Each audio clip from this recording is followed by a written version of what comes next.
everyone. We are back again with even more Little Busters. Today I'm hoping to get past this story here because I'll make a little confession, a little tiny confession about her story that you can see here. It's kind of boring, not gonna lie. I spent like 2 hours just reading about I don't even remember what we were reading about. It's a little bit boring. It's probably my least favorite story among all the stories, so I'm gonna pray that we get through it today and we can move on to the next one. So sorry Futaki, your story's a bit boring. Let's get through you as fast as possible. What are you trying to do, by the way? Oh, what? Futaki-san was soaking wet. She stood gripping the collar of the girl who had been making a scene. Tch. Could it be bullying? To use fire to harass her? You're the worst. No! Save it. Why don't you get burned once? Then you should understand the pain. Hey! She glared at the girl with her fist clenched. Futaki-san, my voice was cold from fright. Give me a second. Alright. Everyone was perplexed by the sudden burst of emotion from Futaki-san. I stepped in to stop her extempore interrogation. What? Don't interrupt me. I don't think there was bullying. I didn't see it from the beginning, but that girl was trying to take an alcohol lamp. She was sitting there dumbfounded. I took the girl's hand and helped her stand up. While the girl was trying to take it back, it ignited. Is that so? I see. That's good. Taki-san suddenly released her grip. Cough, cough! The girl sat back down, coughing violently. What now? You are in the cooking club, aren't you? I will report this at the culture club's meeting. Why? If that happens, our budget's gonna be cut again. That's tyranny. Is that what you should be concerned about after causing this ruckus? You too. Don't carry this much by yourself. Get someone to help. I'm sorry. I'm glad nothing happened. Looking down at the two girls, Futaki-san started brushing her wet hair. Then, as if to squeeze out her dripping wet uniform, she removed her jacket. Futaki-san abruptly looked out at the courtyard. With a shocked expression, she crossed her arms as if to hide something. Ah! Noticed that earlier. The soaked shirt. The arms underneath the sleeves. Something sticking to them. Something reddish-brown seems to be coiling around them. What's that? I could hear the girl from the cooking club whisper.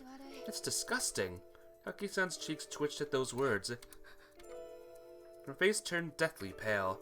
The courtyard was filled with commotion. What's that? Burn marks? She dropped her eyes and turned away. Futaki-san! Wow, what happened here? Naoi-kun? Ricky, dorm head, I'm sorry, please take care of this. That's fine, but Naoi-kun? Grabbing her shirt from the ground, I chased after Futaki-san.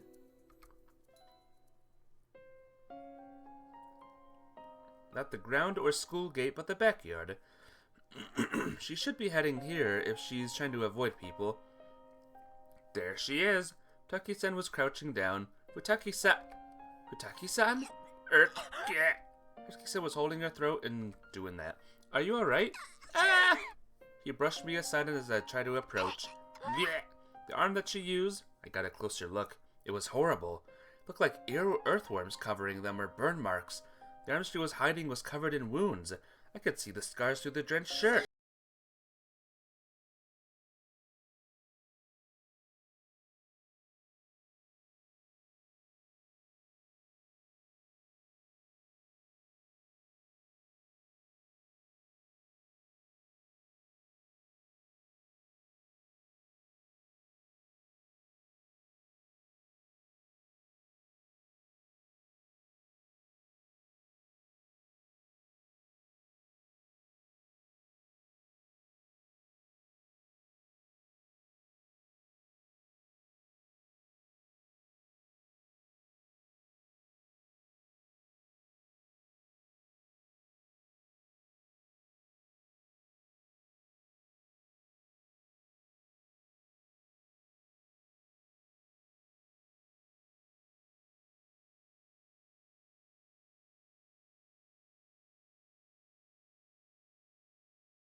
hesitated a moment, then I bowed and left the backyard.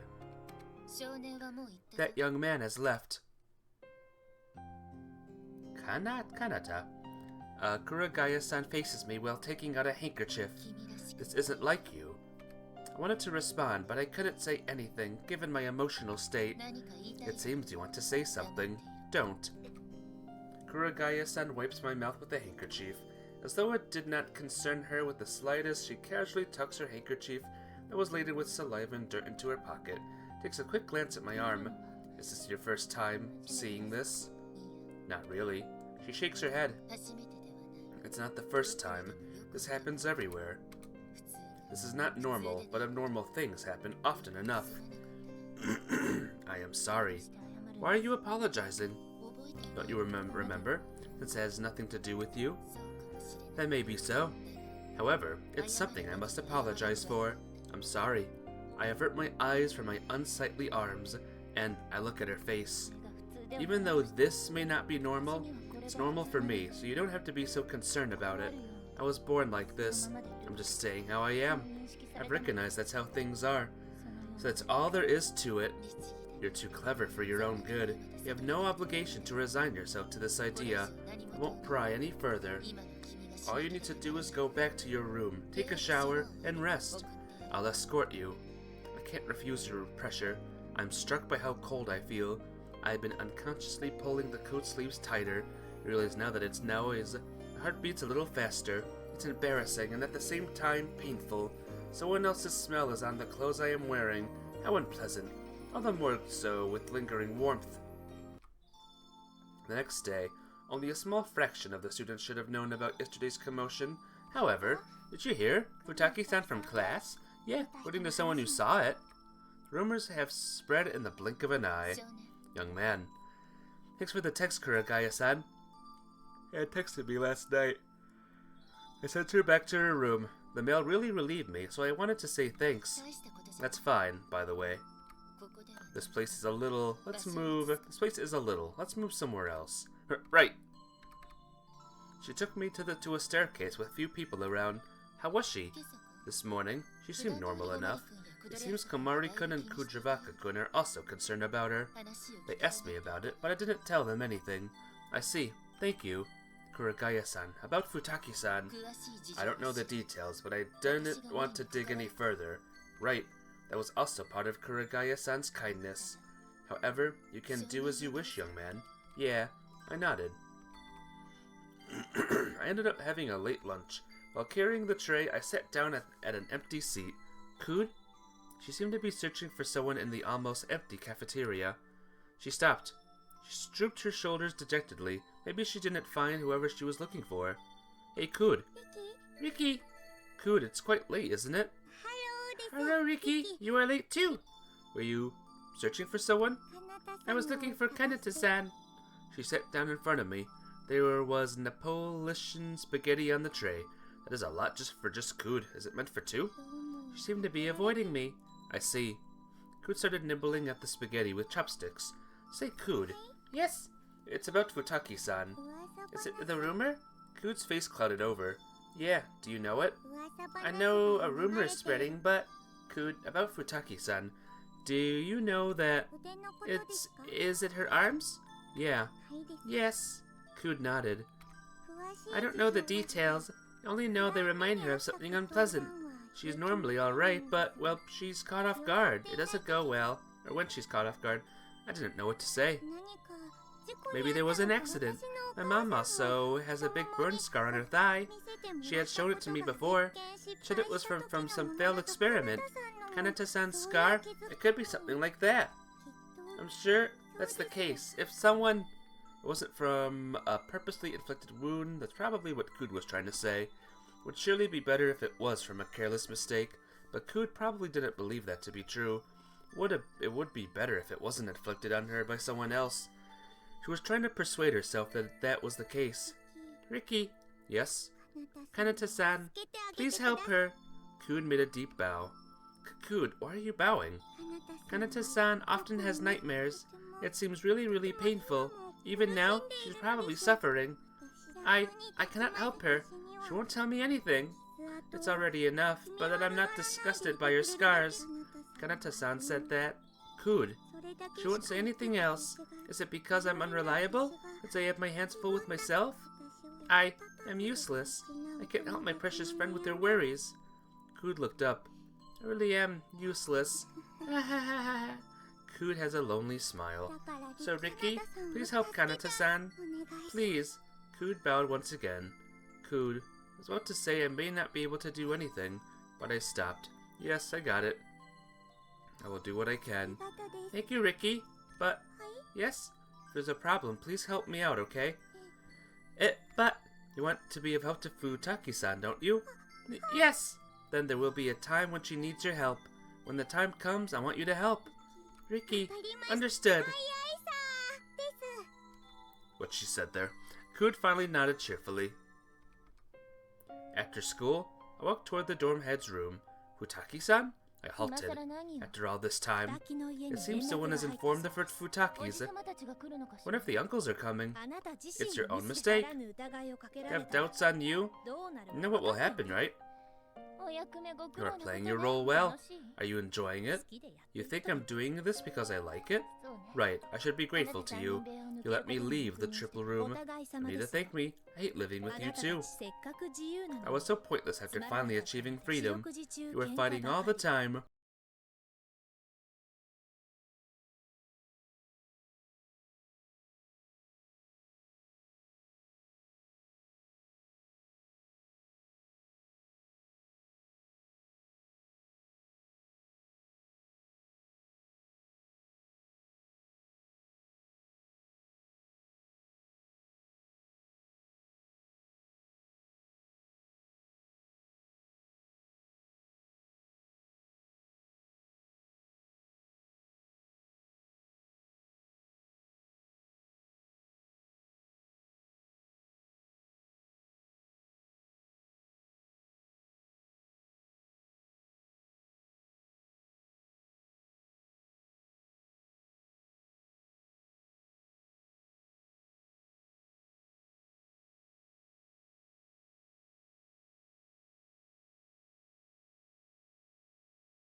Well then, bye-bye, Riki-kun. Haruka-san descended the staircase. She headed toward the girls' dorm. I watched her go. Kanata. I met Haruka once every 2 weeks. Why can't we be together? Why can't we have a mom and dad like all the other kids? Why is it that we are being compared to others? I didn't understand. I think Haruka didn't either. Kanata, you did well. Thank you, uncle. As I was taught, I held my skirt's hem and bowed. Even though he was normally scary, he'd mellowed when I won. I got a reward today. It was really heavy. What is this? Wah! Shiny, sparkling marbles. Wow! There were different colored ones in the pouch. Play with that, said the adults. Same as always. Went to an empty room. Wonder how many there are. I spread them out on the tatami mat. There were a lot. Blue, red, purple, green, yellow. Then I heard a clatter.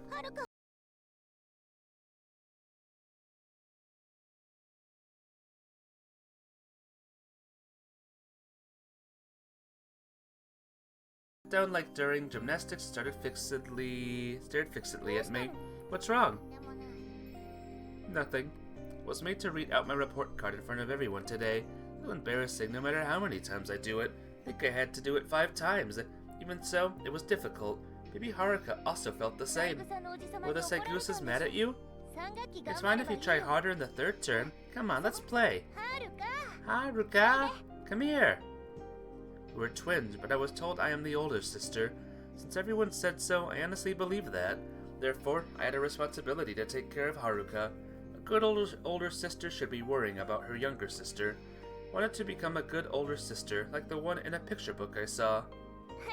Haruka! Haruka wasn't moving, so I scooted over with the marbles. Aren't they pretty? Yeah. Let's play together, alright? Yeah. She nodded and smiled weakly. Haruka, still sitting in the same posture, silently rolled a marble between her fingers. They're beautiful. I got this from one of the Futakis. How about you? Did you get anything? Haruka quietly shook her head. Is that so? It can't be helped since I lose to you. The losing child doesn't get any rewards. The cicadas were crying. When they cry. Well then, I said as if to expel the awkward atmosphere. I will give you half of them. It's fine, I don't really want them. It's fine, there are a lot. Here, take these. I held out the marbles in my hands. There were so many of them. Even if I gave away half of them, there would still be a lot left. I don't need them. Ah! Haruka slapped away my hands. Jingling, the marbles fell down. I don't need them. Haruka, it's alright, I mean it. I'll give them to you, so don't be so... Those are Kanata's. They are not mine. I don't need them. Haruka, you should keep them, Kanata. I don't need them. I don't want your things. What's wrong all of a sudden? Was made to do many things in front of our relatives that weren't fun at all. But when I was done, I could look forward to playing with Haruka, sharing sweets and cookies, exchanging what we got the next time we met. Haruka was somewhat unhappy about it at first, but she eventually relented. Didn't really understand why. What's wrong, Haruka? I just don't want it. I really don't want it. Slap. Haruka brushed my hands away. That put me at a loss for words. The marbles fell all over the tatami mat. They shone brightly under the sunlight. However, I felt they were no longer as beautiful as before. I couldn't explain why, but that was very sad. Since it's something I got, you can't have it? Haruka nodded many times. But I'm giving this to you. Haruka shook her head, still wordless. I sighed. What should I do now? Sometimes I just can't understand how Haruka thinks. When I held my hands out to her because she looked lonely, she would get mad. She would cry when I tried to pat her head. However, when I stopped, she would make a very sad face. Haruka, you sure are stubborn. I won't give them to you anymore then. So I did the usual thing. Haruka lifted her face. Why are you making that face? I'd given you the marbles if you'd wanted. She looked as if she was going to cry. I can give her all of them. For Haruka, I wouldn't mind giving her all of them. I don't need anything else, as long as Haruka's there. I don't want you to be sad. I will lend you this single marble. I teased her as usual. If I did that, Haruka would become sadder. I have to return it right away if I say so. I'm not giving it to you, just lending. Since it's mine, I won't give it to you. Hold back my tears for Haruka's sake. I was bewildered.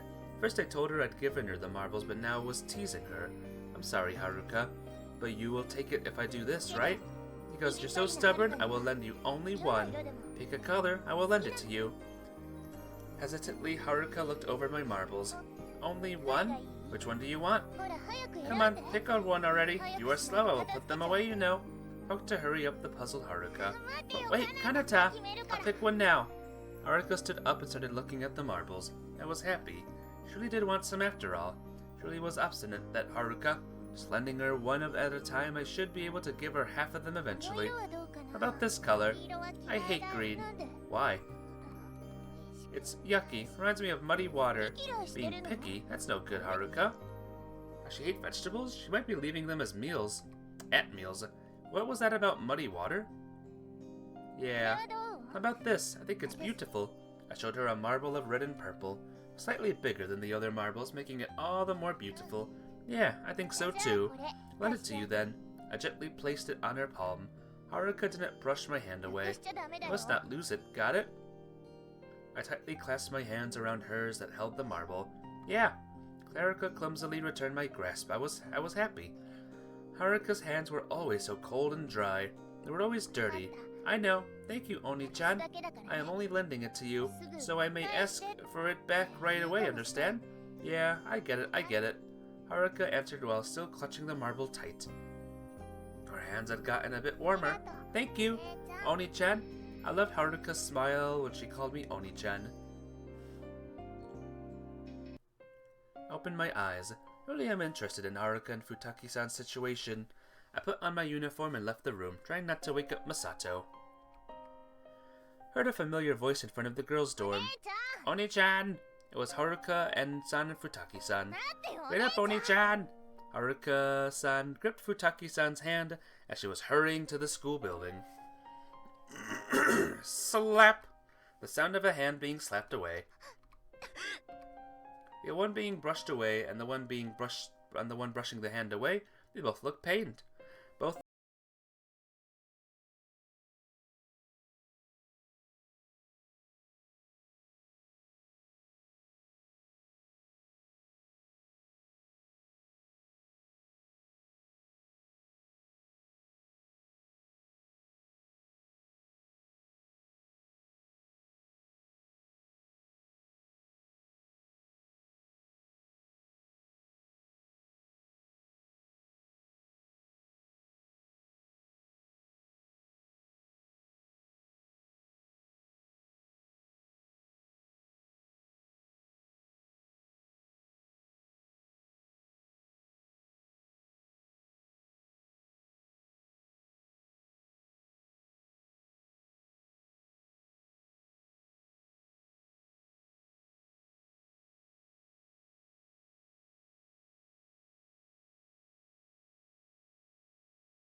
acknowledged it right away. She put her hand on her head and sighed. People, hmm? People can't be monopolized because they are started by many people. They can't be monopolized. Oni-chan and I, we both have others things. That's why I just can't look at things one-sidedly and be jealous. Isn't that right? That's right, just like that. When I was jealous of Yui Ni, she found out and got angry at me. You mean that time when you called her something other than a nego?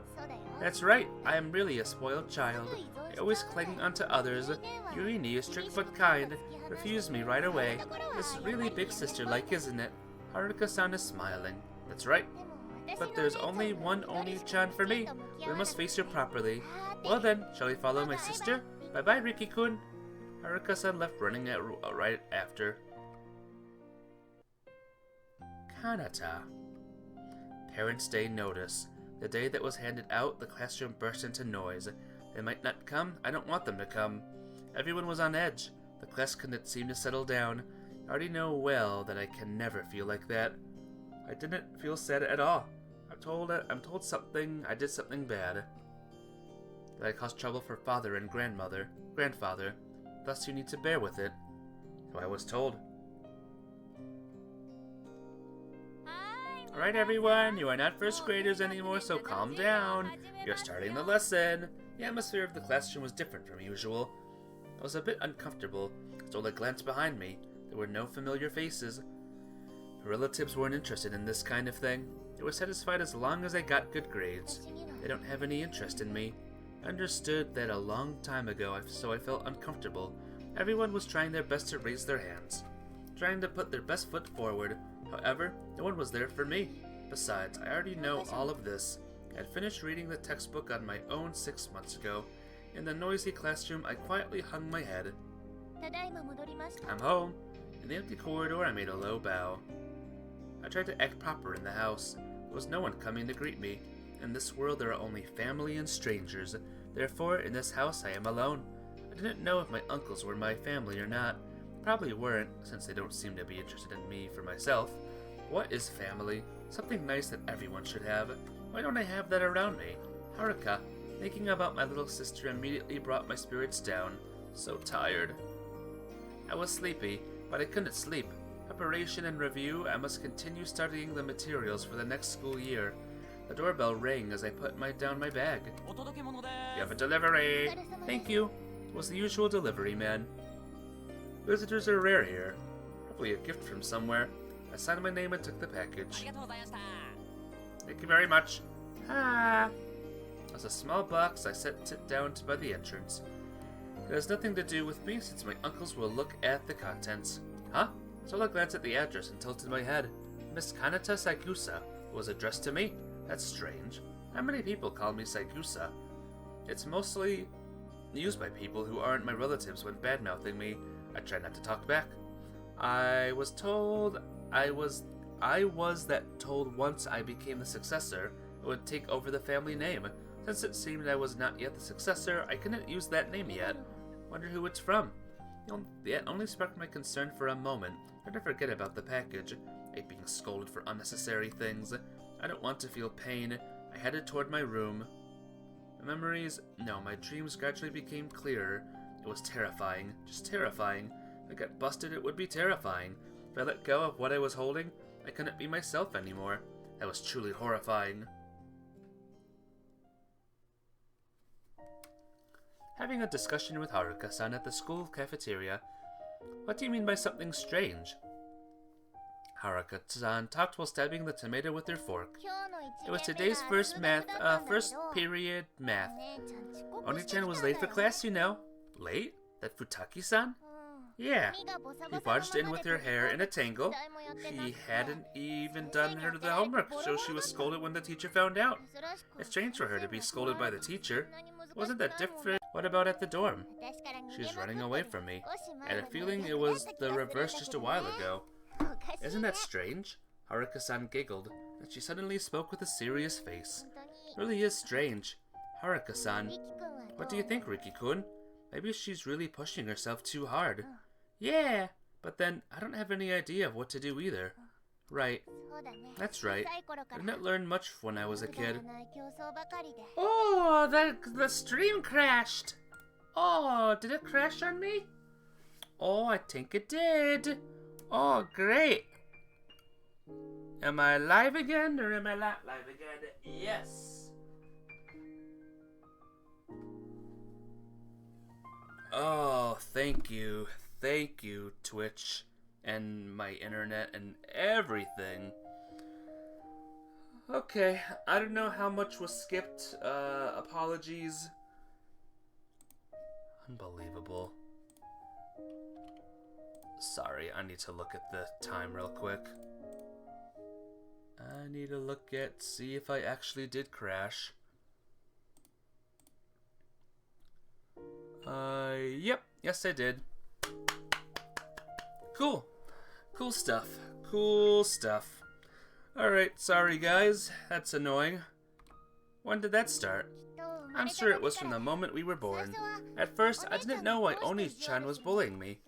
But, I believe in our promise, so I was able to hang on. Promise? Yes, promise. But I'd forgotten about that. What they told me back then made me fall into despair. Ever since I even forgot what I had resolved to do. I became full of resentment. I think I was driving Oni-chan into a corner, even though she made herself out to be an enemy for my sake. Didn't even understand that much about the promise. Haruka-san hung her head. Someday, let's go see Mom and Dad together, the two of us hand in hand. Until then, let's pretend to be enemies. Correct. Somehow, during all that pretending, I came to think of it as real. It was detestable. I couldn't stand it. I couldn't tell what was real anymore. While wearing that mask, I became unable to tell fact from fiction. Haruka-san turned to look at me. My assumptions, everything changed. I saw ill intentions in everything. I came to think of everyone else as evil. But that can't be true. I'm such an idiot. Still, you are no longer like that, are you? Right. That's why I won't be crushed. Oni-chan who keeps saying mean things. I want to believe that's not how she really feels. Haruka-san nodded. Kanata, the weekend. All my classmates seem to look forward to weekends. However, I was not one bit happy about it. Today the exam results came out. The Saigusas looked grim. The Futakis were screaming. They kept bad-mouthing Haruka, my little sister. Both of us listened to it without a word. Please go to another room. I left the room at the tap of my shoulders. It wasn't over yet. There was still one more thing I had to do. Haruka, she had to be scolded. I had to say horrible things to my little sister. I sluggishly moved my body. There was nobody in the other room. I entered the room ahead of her as usual. Now I could understand the reason. There was a small box left on the table. Then was a note. To Kanata, your reward. I looked inside. Hair ties. There were light pink colored hair ties inside. There are four identical hair ties. I felt they were a bit childish. Of course, I was still a kid. The hair ties looked like large marbles, and it felt like they are put on little children as decoration. Why are there four of them? It didn't really matter how many there were, but these four had exactly the same color. Could it be? They were meant for two people. One pair each. A gift for us twins. Maybe that's what I wanted to believe, but I thought that would be nice. That's right, today is October 13th. Clang! Haruka! The spirited Haruka entered the room. Her lips were cut, blood was trickling down from them. This time as well. I lost. Sorry. I'll try harder to beat you next time. Look forward to facing you again. Haruka said as she prostrated on the floor. She was told to say this. Haruka went to crouch at the corner of the room. With lifeless eyes, her head hanging, she stared at the floor absently. The bruise on her cheek, her disheveled hair, the crumpled clothes, the dirty torn shoes. I was going to say you are so untidy as usual. It's because you're so unorganized that you lost to me. Haruka is such a useless girl. Saigusas are getting tired of you. Really are a good-for-nothing child. The insults should come easy, having used them so many times. Or so I thought, yet I couldn't say it. This was my chance. The box that was delivered today, I thought about it. I walked toward Haruka, holding two of the hair ties. I squatted down. There was a small dust and sweat. Aww, Haruka. Haruka absent-mindedly turned to me upon hearing her name. Haruka? What? She twisted her body to the side to avoid me. What do you want?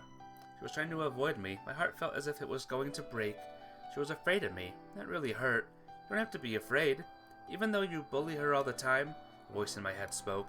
It's obvious that would happen. Someone is laughing. I bit down on my lip. Haruka, listen. She clapped her hands around her ears and shook her head. There were bruises all over her arms.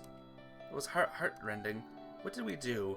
Whenever a fight broke out, our teacher would tell us, you must not hurt others. Such lies. Blatant lies. It was nothing more than a bruise. Making a scene out of something so petty? How immature. Even though she apologized, she wasn't forgiven. No matter how many times she said, I'm sorry, they didn't stop. Just what have we done? Why didn't Mom and Dad come pick us up? People around us said we were abandoned. They left us and ran away by themselves. So forget about them. Forget about those people. Still, believe that one day they would come take us home. Haruka. Calm down, Haruka. There isn't much time. I can't let the others see us, so listen. Here, this. I showed the hairpins to Haruka. It's the hairpins that were in the hair throughout the whole game. Well. What? These were delivered this week. Haruka listened, noticing that I was not acting like normal. It's our birthday this week. I don't know who sent them though. I think they may be from Mom. Mom? Wanted to cry when I heard Haruka's expression that appeared to be asking, Mom? What is that? Impossible. I believe these are for us. That was what I wanted to believe. Who would send such a childish hair ties? I thought about it. Why would our parents, who never attempted to save us, who we were taught to hate, who we were taught to cast us away? But there must be a reason. The more I listened to my relatives, the less I trusted them. The kids in my class seem really happy. Despite their endless complaints, they always talk about their families. I don't really understand, but it seems their fathers and mothers are good things. It seems that having a family is inherently a good thing. I don't know why that's true, though. However, if family is supposed to be a good thing, I want to believe that our parents would have sent us presents for our birthday. No, these presents are from our parents, even if we don't know what they look like. There's no harm in believing that, right? I wanted to believe that, and wanted to believe in that dream. The dream we've had for as long as I can remember. It's a hopeless dream if our parents don't even remember us. But still, as long as I have something I could hold in my hand, I could believe. Wanted them to be the senders, even if they actually weren't.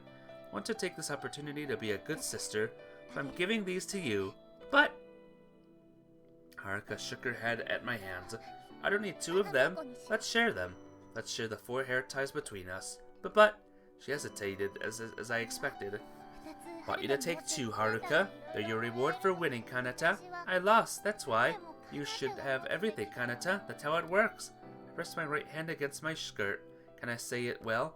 If anyone hears us, I'm sure we'll be punished. Still, I spoke. My tongue caught in my throat.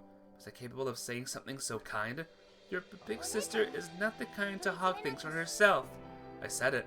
Managed to say it even though everything I had ever said up to her was out of spite. I was able to say it. So please, take 2 of them. I'm tired of continuing this bullying. To bully my little sister, that's bad. To continue doing bad things is even worse.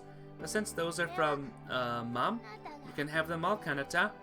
Haruka's downcast eyes. Her hands were trembling. What is she doing? Today's the day we were born. It's sad that we were going through this on the day people should be wishing us happy birthday. To put my sister through this, I am in no way a good sister. If family is such a good thing, my family is Haruka. Here, now, my family. There's no one but Haruka. Therefore, I didn't want to take this important gift all for myself. On our birthday, I treasured Haruka. I thought now would be the time to say it. I'm sorry, Haruka. Why are you apologizing? Sorry for everything. We stayed silent. I thought she stayed silent for a really long time. Her arms reached out. Our fingertips touched. Little sister grasped the hair ties and smiled lightly. Yay! I'm glad. Haruka, just as you promised when we were young, you didn't come to hate me. I'm glad. Isn't that obvious? I bit down on my lips. It was hard to losing. Losing? That's right. As long as I am a bad girl, they won't bully you. It seems like I'm very adept at handling it. I thought I would try to endure it. Whoa, what? I had tried so desperately. I was told she would be gone if I didn't work hard. even though I didn't want to bully her. Just now, what did she say? When we were younger, sometimes I would win, right? When I won, I would see you be beaten up and crying. It was really sad. If one of us was going to be beaten anyway, it might as well have been me. If I do that, you can be free, right? You'd study a lot and become a great person. And you make sure this wouldn't happen to other kids, right? That's what I believed. No matter what happens, we would still love each other. Kanata, Oni-chan, you promised that when we were small. That's why I was able to hang on. Little sister said that with a smile. Haruka, I'm glad. Oni-chan, you're still the same. So, I'm fine. I will try my best. I will do it. I will keep being the bad child. If it's you, Kanata, you can do it. Oni-chan, do your best. Think I'm not as bright as you are? Yeah, haha. Such things. I didn't know that such thoughts weighed on you. If I told you, you would go easy, wouldn't you, Kanata? Did your best for the test, even pulling all-nighters, didn't you? My tattered little sister looked me straight in the eye. For that one day when we can be together, we must keep our distance. That's how things are.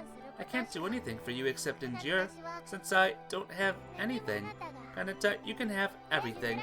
You don't have to give anything up. Even so, you would share half of it with me, huh? It'd have been alright for you to take all the hair ties from Mom. Haruka, thank you. I'll treasure them. No matter if what you do for me, it's all an act. In order to believe that, I will put on these hair ties, alright? I nodded. Wanted to embrace her, holding hands, but I realized once I did that, I would never be able to treat her badly again. So I didn't.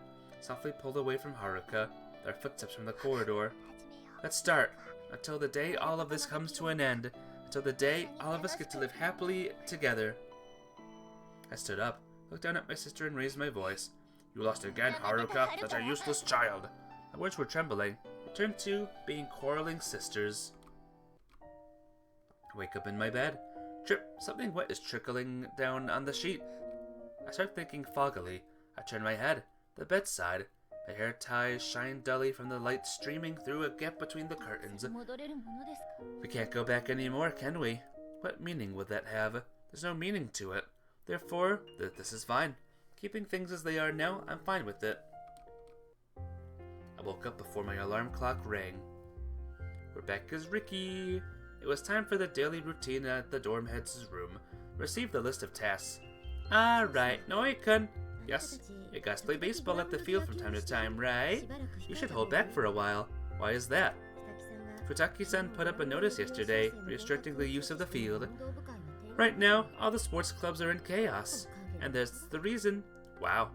You can see the mountain of complaints. However, Kana-chan is not coming to help.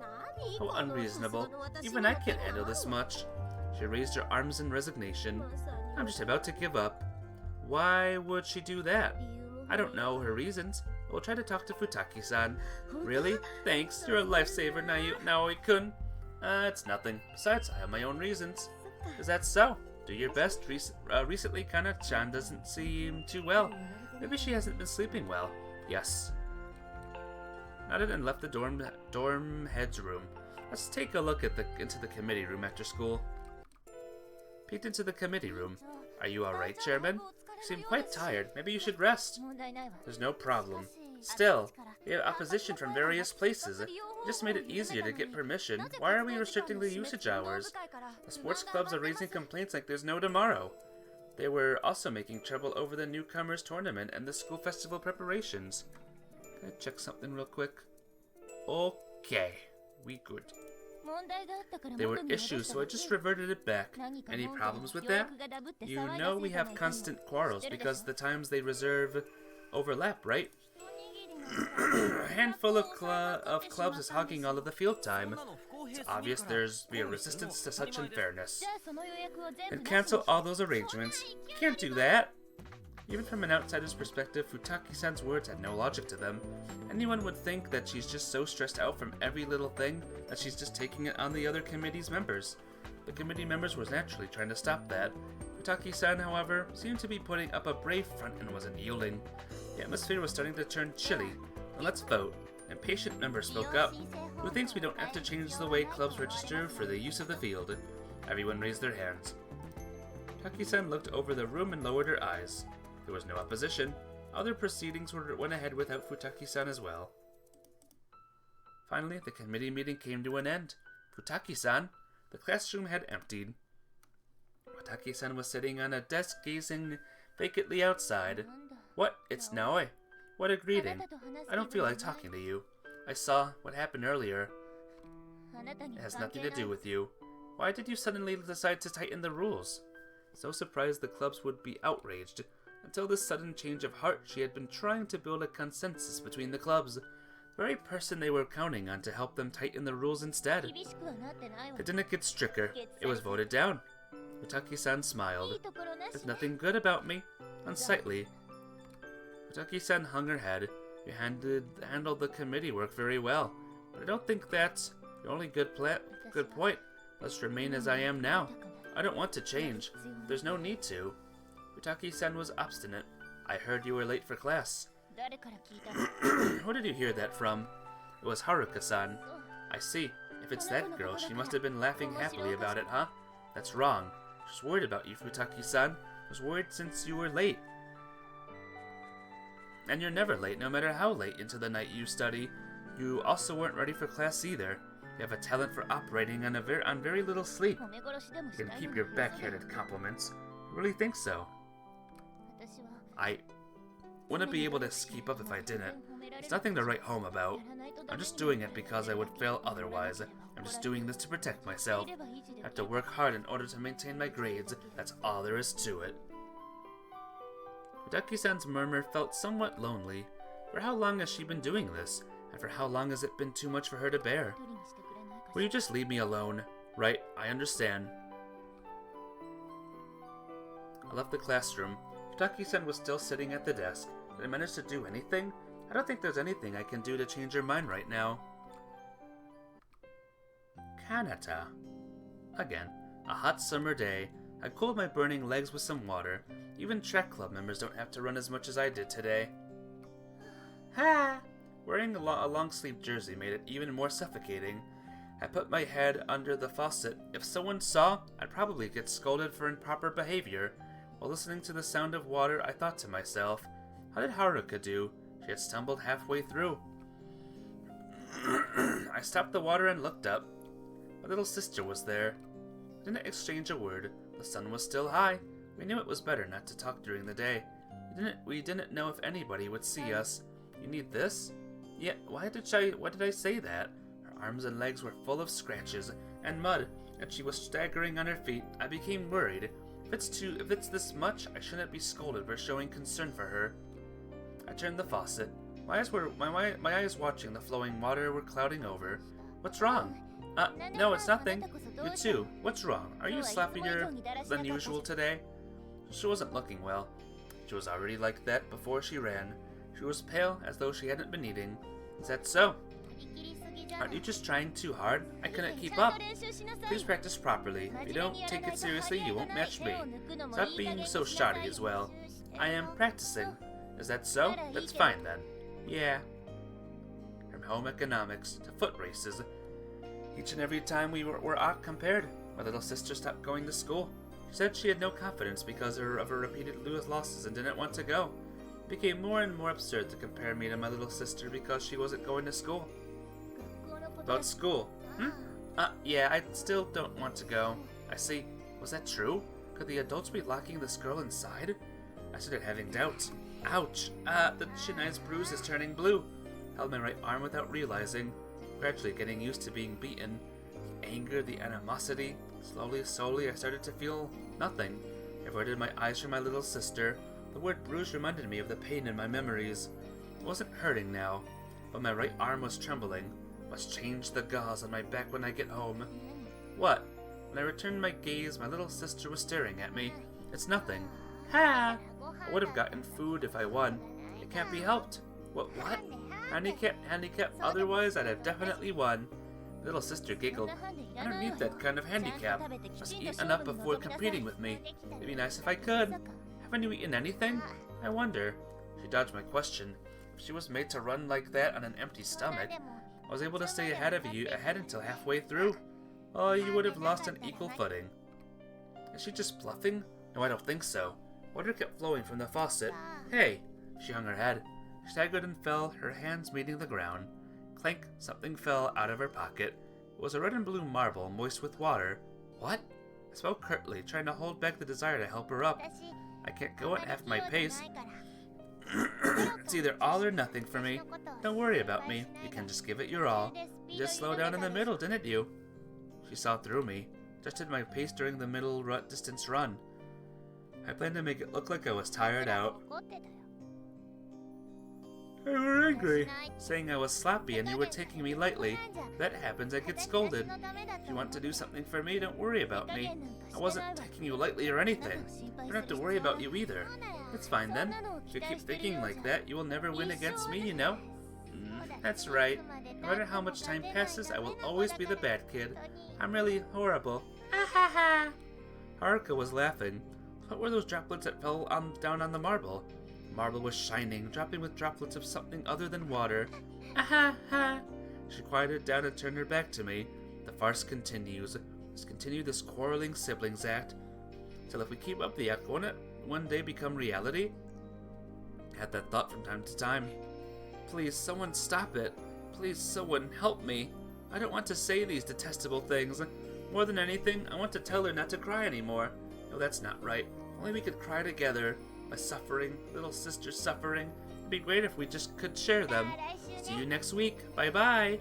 However, I couldn't do it. We are no longer even allowed to hold hands. Every time we meet, we were compared like objects. No consolation was allowed. We could only hold it in silently. When must this continue? When will this end? Will that day really come? The adults' words keep circling around in my head. You two would not have been born if not for this custom, you know? Who should we thank for being born? But we shouldn't have been born at all. Why are we in this place? I kept thinking about that. Number of people around Futaki-san dropped rapidly. Everyone was looking at her from a distance. When Futaki-san turned toward them, they turned their faces away. I witnessed it many times. Every time Futaki-san clenched her fists and hung her head, she was only a paper tiger. I think Futaki-san is trying to take on too many things. The unused teacup shone desolately under the sunlight. Dorm head, can't you take some sense into Futaki-san? The dorm head looked up from the paperwork and shook her head. As much as I'd love to, I can't. Why is that? This is where she herself wants. This is what she wants. No one else can stop her. Isn't that why she stopped coming here? Don't you think so? Why did you get her to help you? Schools, committee work, clubs, family matters, things with her sister. Futaki-san should have many, many things to take care of. Haven't I told you before? I was the one that asked her to help with the dorm's management first. Clubs and committees, all of this came later. Yes, you did say that. She was like a doll waiting for orders. If you are free, come help me. The dorm head smiled. You have never taken care of anyone. They wouldn't know what to let go of and what to focus on. That's just how it is. Kyosuke. Natsumi-kun. It's been a while since you came here. That's quite the greeting. Don't oblige yourself. I'm sure you must be super busy. The dorm head stood up and headed toward the bookshelf at the back of the room. Was she being considerate and giving us some privacy? Is it about Futaki-san? Yeah, I've been talking to Haruka-san and the others, but it hasn't been going well. Since the person herself is saying to leave her alone. How about leaving that as it is? That's unlike you, Kyosuke. Really? Well, right, if it was you wouldn't say that so bluntly. But why? I couldn't take Kyosuke's words at face value. Kyosuke. Yes? It had nothing to do with you. Leave me alone. Everyone has moments where they want to say that. However, but then they fear what they had just said. They ask themselves, what if I remain alone? What if nobody comes? If someone were to tell them I won't leave you alone, I think that would make them happy. I was happy. Kyosuke listened to me without saying a word. That's why I can't leave Futaki-san by herself. Even though she doesn't want your help. I was stumped. I realized how small my hands were. Somebody told me that a long time ago. It's arrogant to think that you can save another. If someone ever falls into a pit, I think I try to pull them out. You are kind, Ricky. I wonder if that's really kindness, or if I'm just being pushy.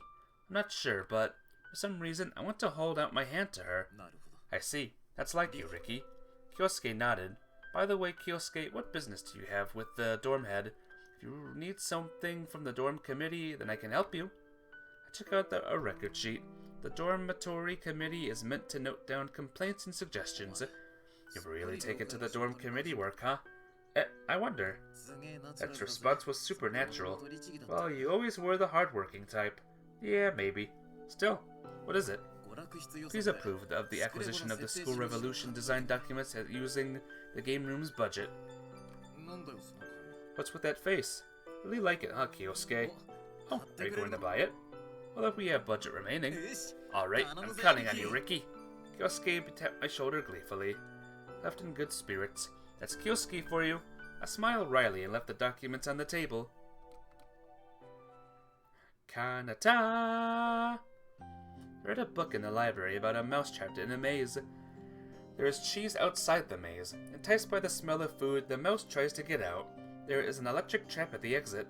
After getting shocked many times, the mouse stopped trying to get out. Even though it knew there was food on the other side, I think that's like our story. Captain, what will you do afterward? I'm sorry, I can't go. You guys go instead. I'm no longer the captain. I just happen to be using the dojo. I continue my practice swings. Is that so? Everyone wants to celebrate for you, though. The girl continues to speak, ignoring me. For the summer meet? Yes, we were planning to congratulate you for taking the 3rd place. Nothing that great. It's not like I won my individual match, and I lost in the team match, too. Defeat was bitter, painful. Even though it had become autumn, the wound from that time still remains. Think it's fun swinging the shinai? No, I guess it isn't. It's just easy because I don't have to think when swinging it. I only have to think about beating my opponent. I'm a failure as a swordsman. But you did your best, Captain. We want to do something for you. Ha! Stop swinging and look at the girl. Several others are standing behind her. Sorry, I can only accept your feelings. Is that so? That's unfortunate. Thank you for your hard work, Captain. You too. The girls leave. The dojo falls quiet. Are they going to have fun shopping around? I can't imagine what kind of shops they would visit and what they would do. I'm not allowed to eat or buy sweets outside. Suppose everyone would say I had a boring childhood if they knew how it was like.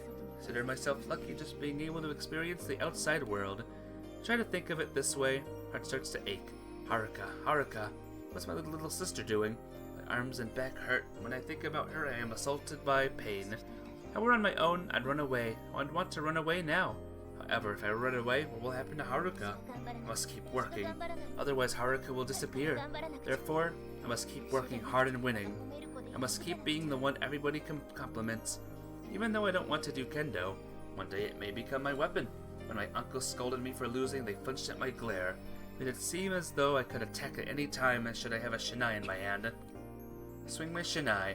Quietly, I continue the exercise. When I swing the shinai, any time other than at the dojo, I'm always thinking about Haruka. The more I try to concentrate and swing, the more that thought comes up. Finally, I put the shinai down. Ha!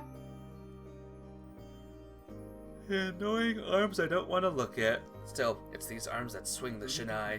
What do you feel when you swing that shinai that you don't want to swing? Suddenly I hear a voice. Doesn't have anything to do with you, does it? Leave me alone. I say without turning to face him. That's about all I ever say these days. Nothing to do with you. Leave me alone. That's all I've been saying. One after another, drops fall down on the asphalt. I want to know what you feel. My arms hurt. Is that so? I turn around and swing the shinai at Miyazawa. Phew! Miyazawa easily blocks the strike with his hand. Won't be able to beat anyone with that sword. Isn't that right? I already understand that. You don't need to tell me. Still, aren't there times when you must swing it? Things may change, even though I hate that. In order to avoid it, I have been all this time. I bite down on my lips. Claying, the shinai falls to the ground. I wish nothing would change. Wish everything would stay the way it is right now, forever. Miyazawa? Still, there's nothing that doesn't change. Even though there's only darkness ahead. What are you talking about? Miyazawa looks at me. He's the same. One wishing for things to stay the same. Yet our positions are different. Miyazawa and I are different. I am an outsider. All this effort is ridiculously futile. Do you like kendo? Miyazawa suddenly asks. I hate it. My answer comes immediately. I really hate it. Is that so? Miyazawa barks barks a light laugh. Sorry to intrude. He leaves. I watch silently. I just keep standing there. Miyazawa is holding for the present to continue, although he may already know that the wish can't be fulfilled. What I am doing may be useless. My mind is getting hazy from lack of sleep. My body is a bit feverish, but I can't feel it at all. Try to pick up the shinai, the symbol of the kendo I hate, but the shinai hasn't committed any sin. It's not good to vent your anger on things. Huh? My body sways. The vision is spinning. Thud. Sound of something crashing down. The ground? That's not right. It wasn't something crashing, it was me falling down. There's a taste of wet lawn in my mouth. The sound of rain. I don't like rain. I hate it. Kanata-san? Kanata-san? With my fading consciousness, I felt someone calling out my name. It's raining, huh? I idly watched the rain fall. Ricky! Cood called me through the window. What's up, Cood? Kanata-san is... that... Futaki-san is... Cood was panicking. Calm down, Cood. What happened to Futaki-san? Yes, I saw Kanata-san collapsing. I couldn't carry her by myself, so I've been looking for help. Got it. Let's go, Cood. Where is she? This way! Run out after Cood. Futaki-san! In front of the dormitory. We found the unconscious Futaki-san there, and I hoisted her on my back. It was lucky we got there before the rain worsened. Go call the nurse, Cood. Understood! Kanata. The sound of rain. I don't like rain. Nothing good ever happens on rainy days. Like the pool of blood on the asphalt I saw so many times, or the self-realization of my horrible actions. Because it was raining, therefore I hate the sound of rain. On that day too it was raining. It is always raining. Terrible things always seem to happen when it rains. Therefore I hate rainy days. You decided? Is that so? Which one is it? The girl kept losing and I kept winning. The day of comparing came to an end.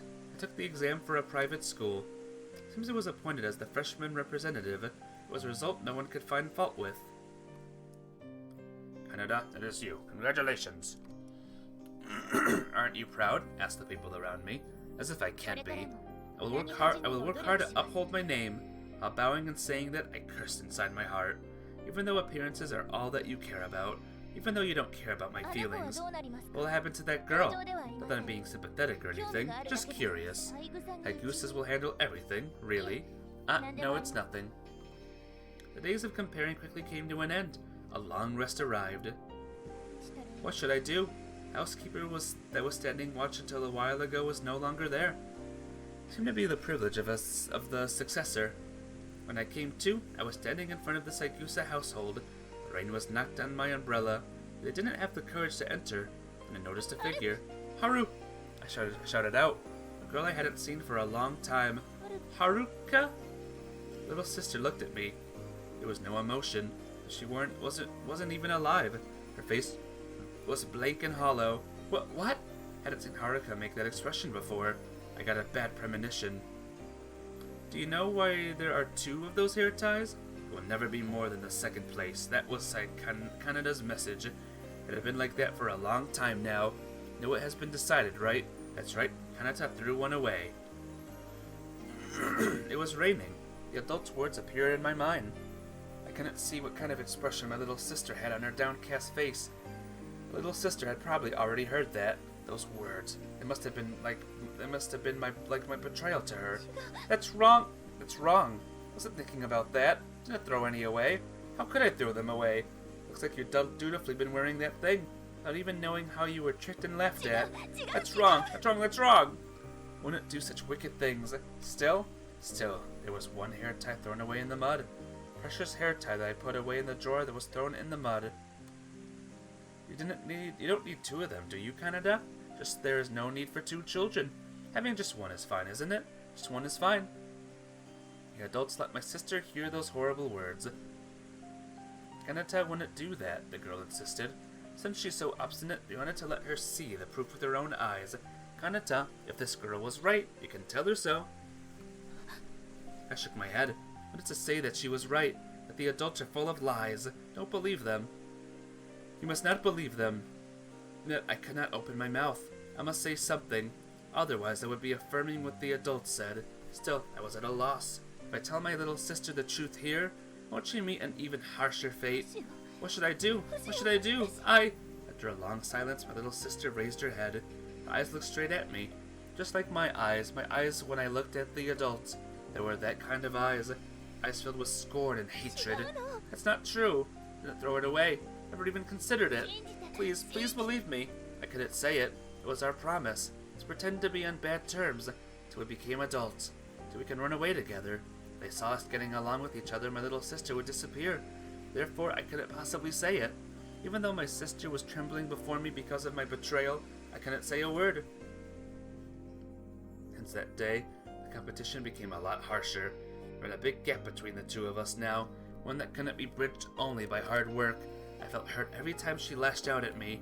Even though I was acting as always, time went by, we had many more ugly, terrible fights. With each of them, my heart would become more and more desensitized.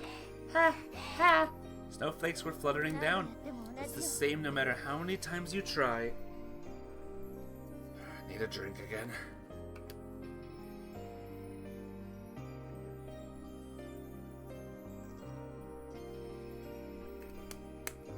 Whew. Oh, man. I took off my mask. My body was freezing. I was only barely dealing with her frontal attacks. They were brutal but straightforward. Won't you stop already? I'm tired. Haruka, please stop. The more you continue, the more you will prolong our suffering. They threw away the shinai. Haruka fell to the ground. She got up and gave me a glare. It must be vexing, Haruka, to be called an unneeded child. To realize you can't even become a replacement for someone else. Even though she had been enduring it all this time, she was still betrayed. It must be hard, Haruka. Wish I could stand with you, because nobody would protect us. We only had each other to rely on, but now we're doing this. Gah! Her glance was filled with pure animosity. It was no longer an act. The lie had already become the truth. What am I doing? All the time up till now, you have been lying to me. Those few times of kindness, too. Everything was a lie. No, that's wrong. That's wrong, Haruka. That's not right. Remember, Haruka, we made a promise. Our promise. You were so cruel, even though I believed in you. So I couldn't believe in anyone. Only believed you, yet this is too cruel. You two were laughing at me. Useless, unneeded child. You were laughing at me. If that was true, if that's how it was, it'd be better if you didn't show me any kindness at all. Just make me hate you from the beginning. Be kind to me and betraying me, laughing at me behind my back. You're cruel, too cruel. The air ties became a support to her. The only support she had. That were destroyed, what would happen? This was a result. You deceived me. It can't be helped, does it? Since we are different. Between you and me, anyone would choose me. Anyone, you see. That's only in order to show that you lied and deceived me. That's right. The match was decided from the start. Since you wouldn't give up, Haruka. If I do this much, you would forget those naive thoughts, right? Those words made me sick. The words of those adults. What kind of face am I making now, I wonder? Ha! Sound of clenched teeth. Sister was hanging her head. Just which was the lie?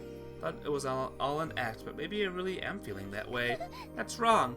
Maybe I was using Haruka as an excuse while secretly enjoying all of it. That's wrong, that's wrong. Just what should I do? I can no longer be kind to her. She will reject me. Had a reason to do everything I've done. For the sake of that day when we can run away, we made a promise. I threatened to take her away if I didn't show contempt for her. Would she still believe me if I told her this? Her only support was crushed, probably using her hatred toward me as a means to vent her emotions. That's the case, it's better for her to not know the reason. It's alright for her to keep hating me. She can face forward by holding onto that hatred.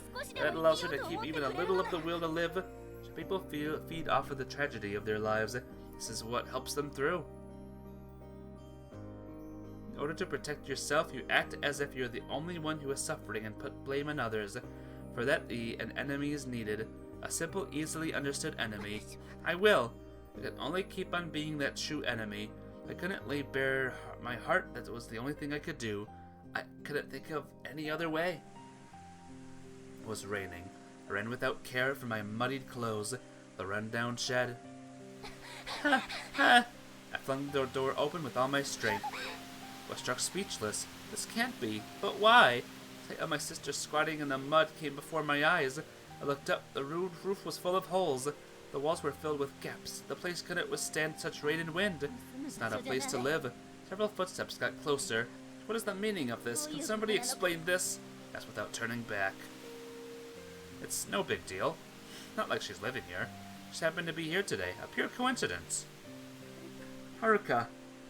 Into the mud. Splash! It made an unpleasant sound. Sister was squatting down, staring mindlessly into the air. There were white plastic plates scattered around. So what was the purpose of these soiled plates? Haruka. I stepped into the mud and extended my hands. Ha! She held her head, retreating into the corner. Ow! Haruka? No, I won't fail anymore. Next time I will work hard. I will try. The bitter screams pierced my ears.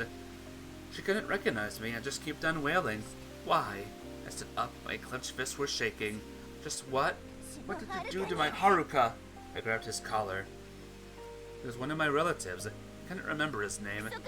Didn't you promise? As long as I work hard, you won't do anything to Haruka? You said that. What is this? What is the meaning of this? Answer me. Why are you not speaking? Answer me. Nobody said anything. People from the Saigusa family.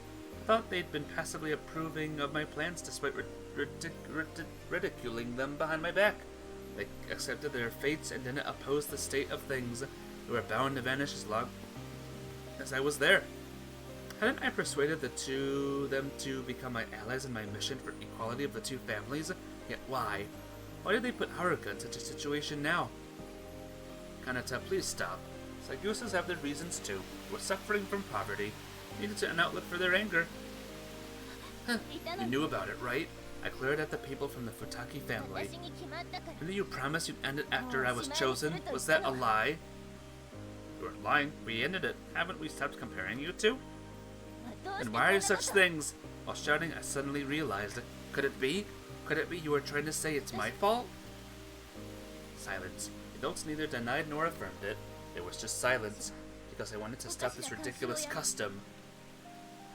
We don't have a good reputation. We used to own lands here, that's all there is to it. But we try to meddle in the human relationships called society. We try to order other people around, therefore the animosity. For example, using the pretext of autonomy fee or cooperation fee to collect money from other households. That was petty money. Didn't need to do that. Still, you all knew about it, didn't you? Why at the meetings or on the roadside people always gossiping about us? Because you try to put on a show of power despite not having any. Everyone wants to stop it. I'd gone around bowing to everyone in the neighborhood. Please, I need your help. I must say it too. You don't want to pay anymore. I think all my relatives like how things are now. Please help me. I wanted to change. That girl taught me. A girl who now only recognizes me as an enemy. Despite that, I did not want to forget our promise. Don't worry about me. I will endure. I will try my best. I will keep being the bad child, so... Kanata, you can do it. Oni-chan, do your best. Even if I was treated with derision, even if I was rejected, even if doors closed on me, even if I was ignored, even so, I appealed to my neighbors. This is not right. It's unjust. I held it in and kept bowing my head. Even a small change is fine. It's fine as if we begin to change from small things. No matter what, the adults will die before me. After everything I had changed, let's go and meet our parents, that girl and I together. The two of us holding hands. It's like a dream, but time is definitely on my side. After everything's over, I'll talk to her. No matter how long it takes, I will keep explaining until she understands. She will forgive me. And so I thought. Is that it? You didn't like that I was trying to change things? You don't have to work so hard in that direction, Kanata. You don't have to change anything. You don't have to change. This is fine. I'm telling you, this isn't right. Everyone is saying, stop already. I know some of you support me. Hey, somebody, say it please. This is wrong. We have to change. Isn't that right? Silence. Why are you being quiet? Weird. This is weird. It's wrong. Still, Kanata, you aren't our representative, right? Not yet. Isn't that so? Not until after a proper marriage. That is, isn't that after I graduate from university? Tried to regain my composure. Even after I got back my tongue, I was still shaking. It's not easy to raise a child. You are not working, so you may not understand. The Saigustas are not a wealthy family. Having said that, Kanata, do you have the ability to support your little sister? What does it have to do with anything? Why are you talking about that now? It's troublesome if you change things. I don't know what the Saigustas said, but you don't need to change anything. What are you trying to say? Why don't you want to change? Aren't you plenty happy the way you are now? We gave you everything you wanted, didn't we? Everyone is praising you. We are proud. We are necessary. You are needed. It's alright for you to be here. You are not the unneeded child. You are happy, isn't that right? No, I'm not happy. Being under constant observation, forcing to do things I don't want to, not getting any rest. But that wasn't why I wasn't happy. I wasn't suffering. That wasn't anything much. When my sister is to suffer such treatment, how can I feel happy? The reason you want to change is your sister, isn't it? You want to save her, don't you? No, that's not it. I only want to remove any source of bad gossip about us. If our bad reputation is gone, you may be able to gain authority one day. I realized my voice was trembling. If I said the real reason, they'd definitely remove this girl. Last thing I wanted was for them to take her somewhere out of my reach. Adults didn't save us. Did I seek help from someone? Did I just run away? It's easy to say. Only help would come that easily. If only it were that simple. Why are there tens, hundreds of news about children on the newspaper and TV? People want to laugh at the fact that they couldn't think of running away. Even though they thought about escaping, they gave up, and could only look down and endure the suffering. Even though you never understood their feelings when they are not needed, or when they are beaten. People who took their lives for granted seem so distant to me, even though there are people suffering close to them. Some might ask why they don't scream for help when they are neglected and abused, because some of them cannot even scream. There's an immediate way to save your sister now. If you like, we can grant your dream of living together with your parents. What are you saying? Our dream was known? We were searching for our parents? Did they know that too? My sentence trailed off. I realized I was frightened. Stop what you are doing now. Throw away your future, now. If you do that, your sister will be released. You think I will accept this condition? It was a threat. You were trying to corner me by putting her in such a condition. My foster parents were desperately trying to make me yield. On the surface, I followed my relative's plan, treating that girl badly, and tormenting her. Those guys had begun to question it. The promise that you won't worsen your treatment after I was chosen. If I work hard, you won't do anything to her. You couldn't even keep that promise.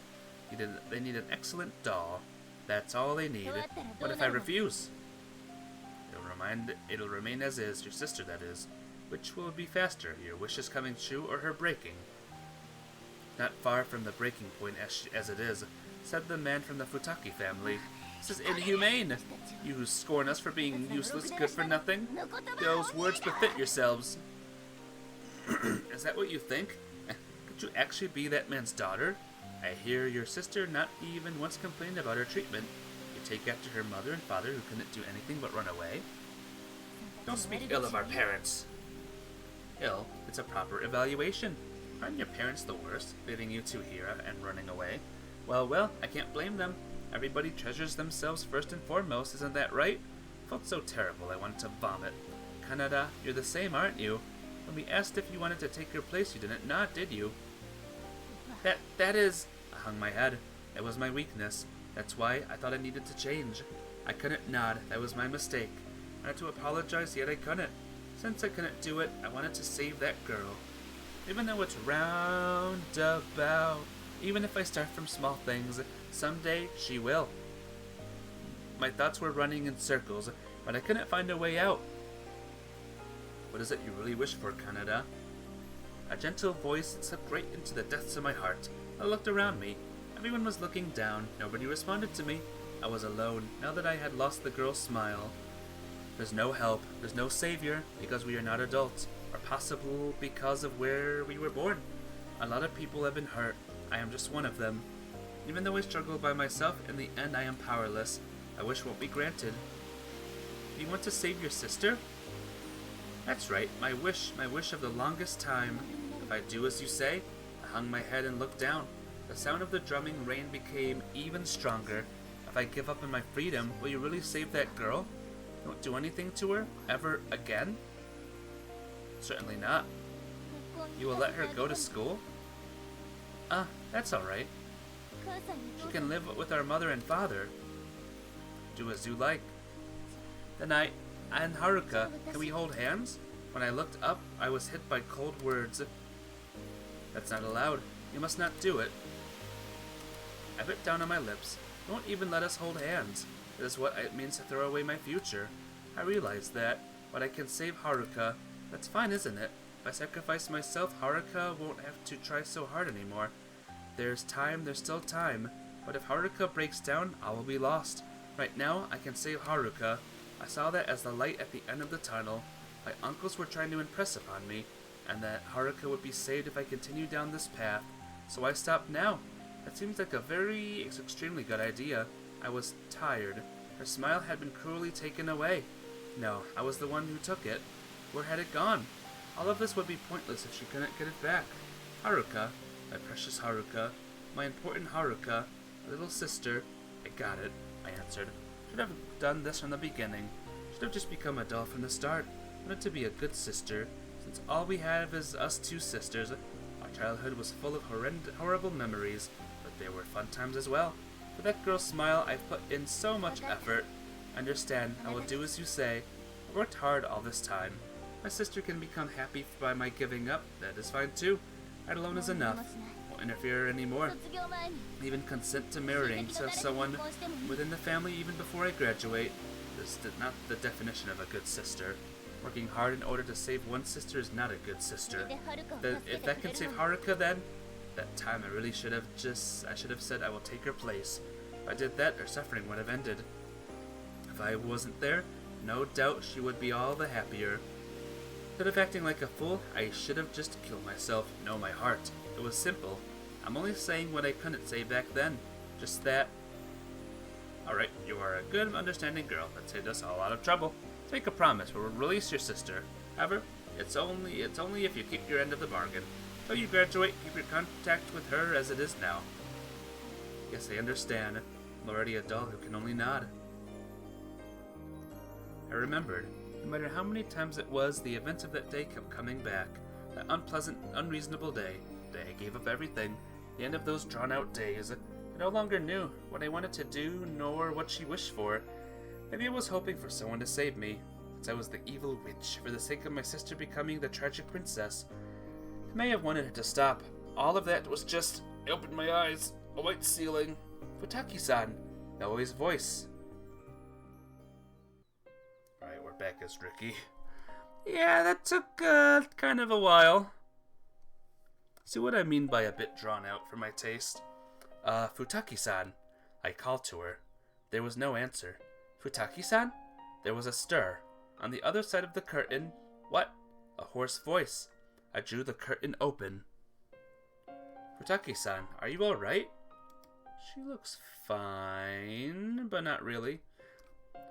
Futaki-san sat up while holding her forehead. Her wandering eyes caught me. Do you remember? You collapsed in front of the door.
When I borrowed her long-sleeve jersey. The two of us were always wearing long-sleeve jerseys. Futaki-san's lips curved. That is, I didn't know what she was hiding. I didn't ask. She didn't ask me either. It's probably why we weren't able to talk.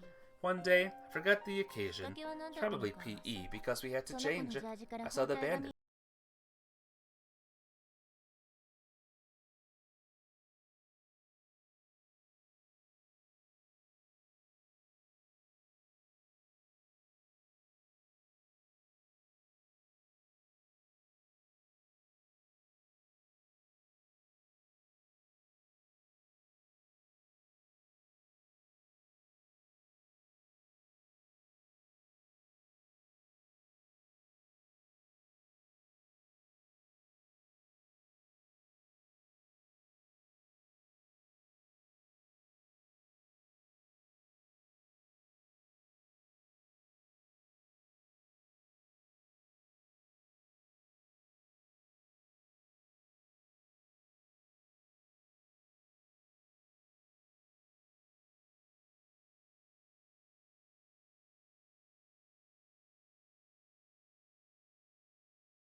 San looked at me. Why are you telling me all this? Naoi, your hands are really tiny. No, it's not just you, Naoi. Everyone's hands are tiny and weak, mine included. Sometimes we can't even protect one simple thing. Do you know what awaits when you try to help every single person? Two people are about to fall off a cliff. You see that and try to help both of them, but end up being the only one who falls. Isn't that stupid? That's why. Please take back that hand. Naoi, your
myself wanting to rely on you, even knowing what she asked you for. This is the worst. The worst. It's not the worst to take the hand held out to you.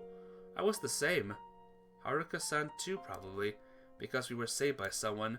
When we see a person suffering, we want to help them. I don't think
then I will too.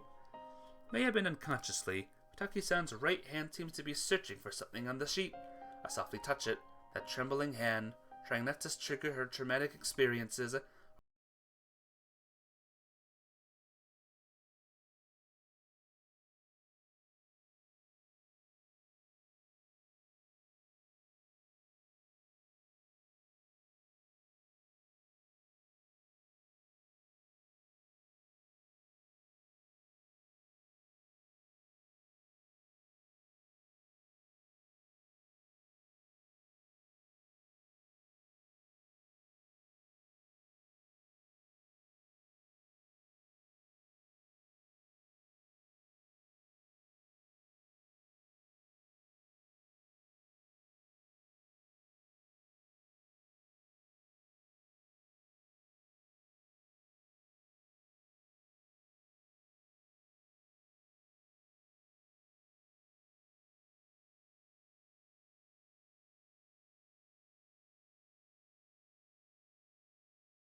Haruka-san.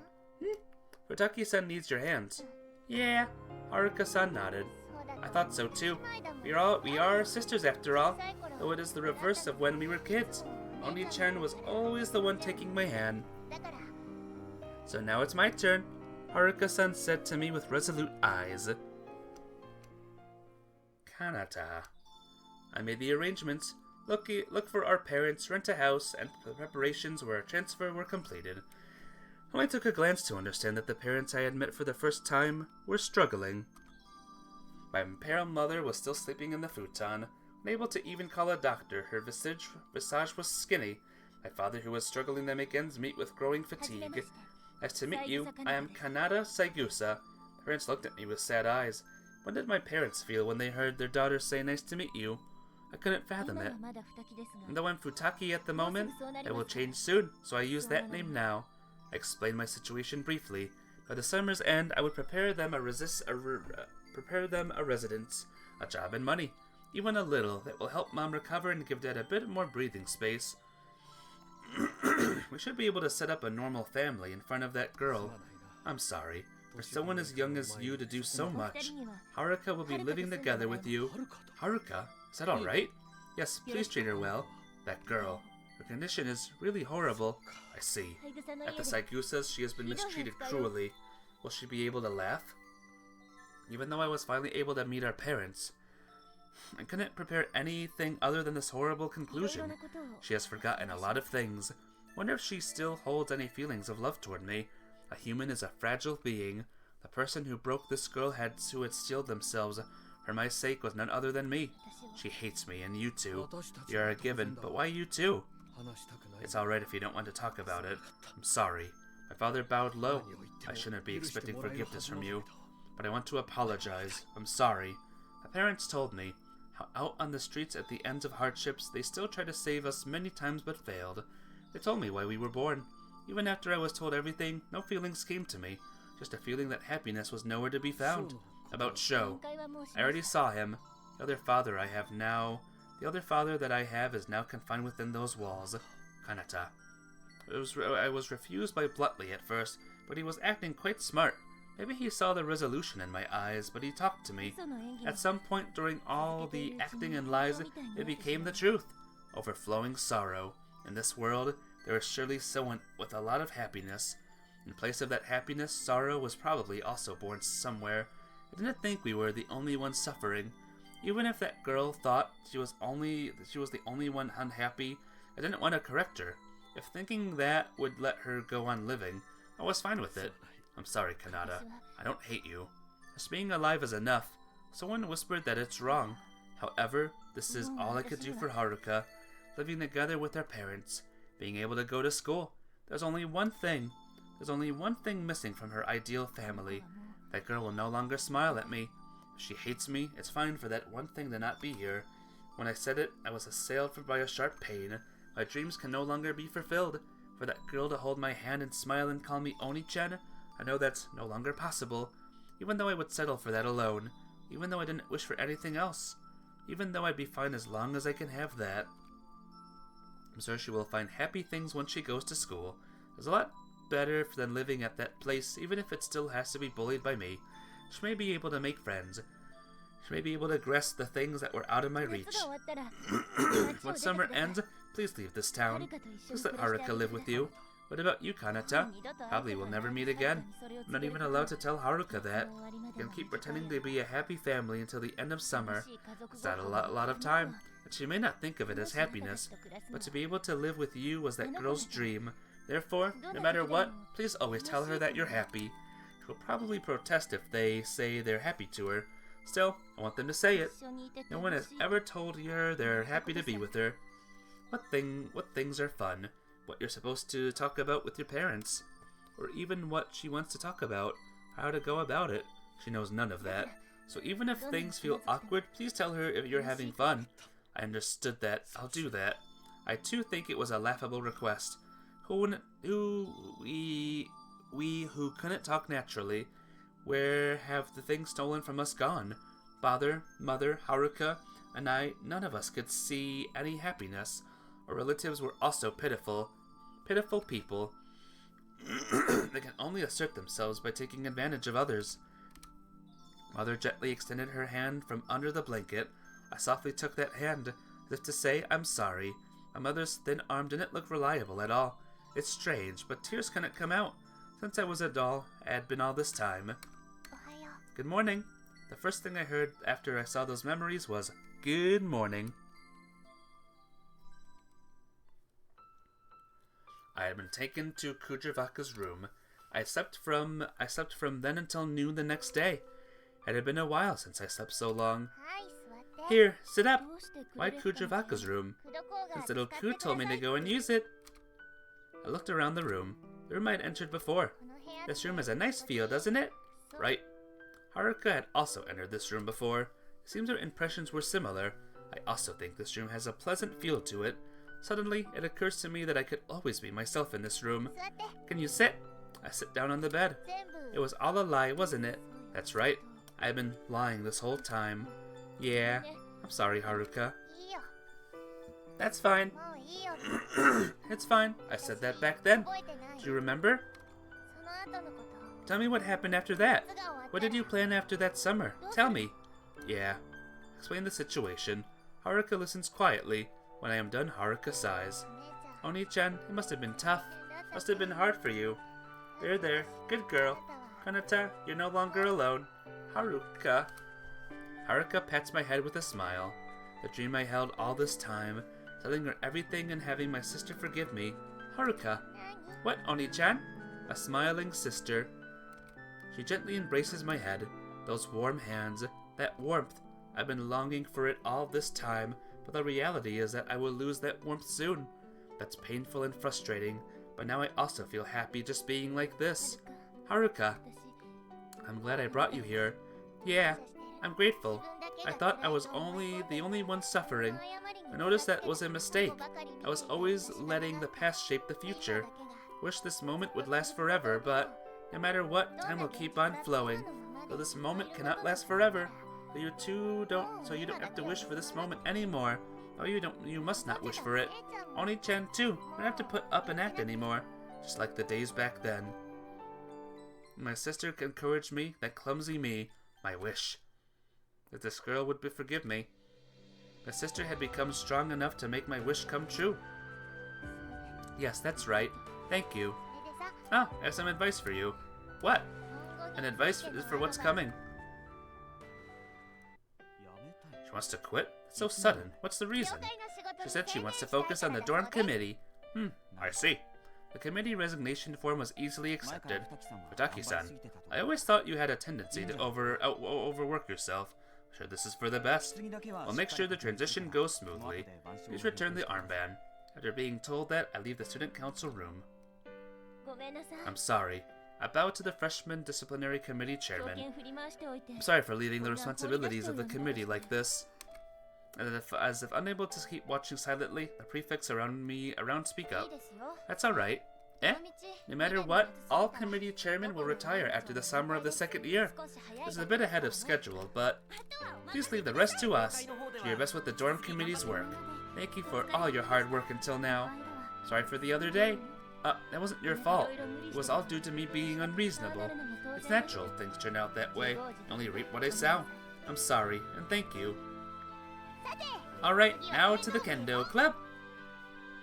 I catch the captain of the girls' kendo club when she's running. Captain! Futaki-san, what's wrong? Could it be that you are returning from your break? No, it's the opposite. I tell her that I already talked to the club advisor about resigning. I see. Sorry for the trouble I caused for entering half-heartedly. I lower my head. It can't be helped. You didn't like kendo either, did you, Futaki-san? I looked up. The captain is smiling wryly. Wow, you got busted. I'm sorry. That's fine. Don't sweat it. The captain lets me go with a laugh. Ho ho ho. What Haruka-san had asked me to convey to Futaki-san. Now we're back to Ricky again. Hey, Froggy Man. How you doing? What's up? Welcome to another Little Busters. It seems Futaki-san has taken my advice. Went to report that to the dorm head.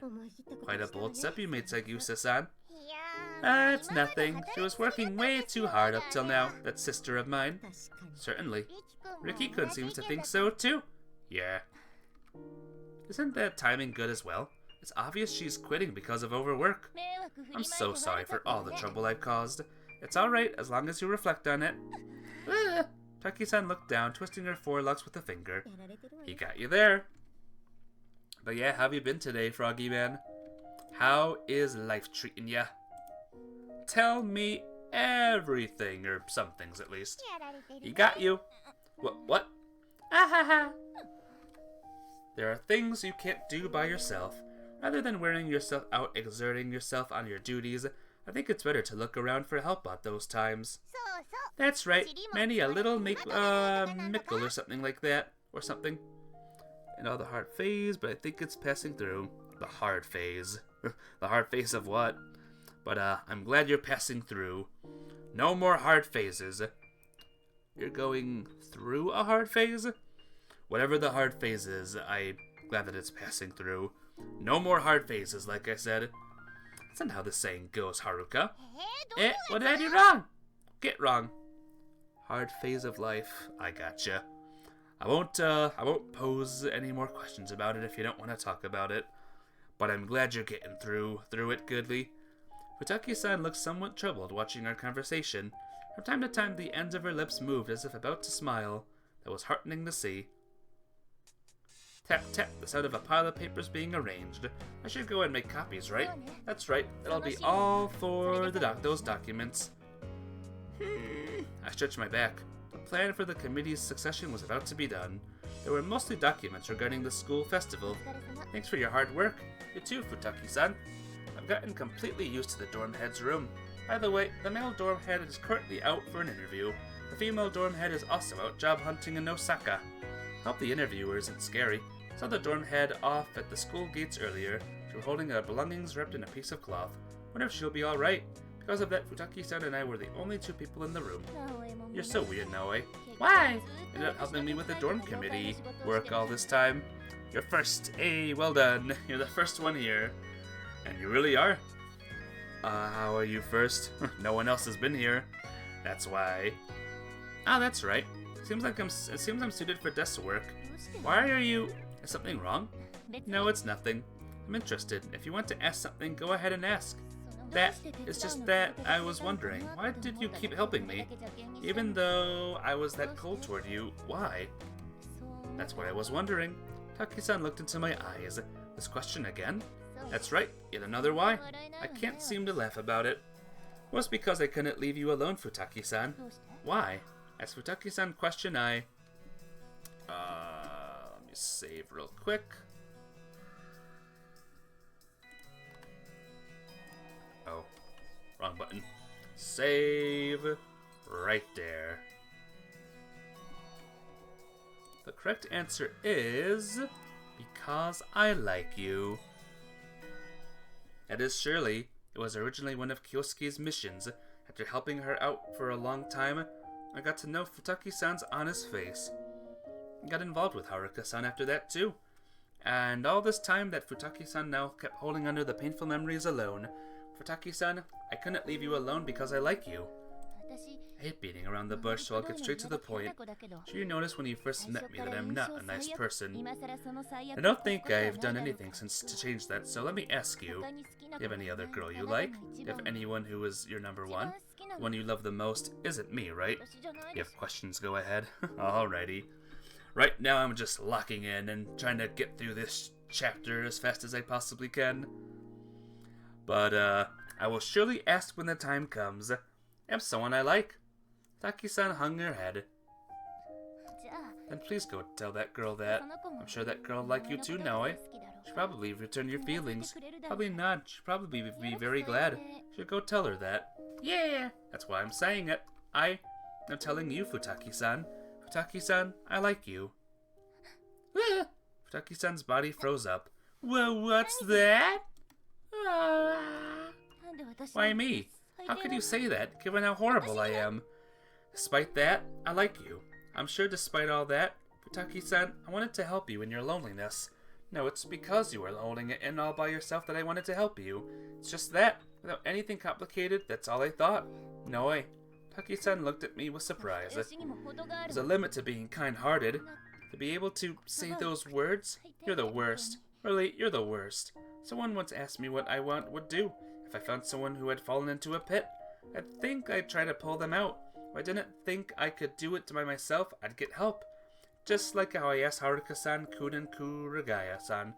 Futaki-san, you said to just leave them, but I can't do that. That is my answer, and the one reason for that is how I feel about you. Naoi softly touched Futaki-san's cheek.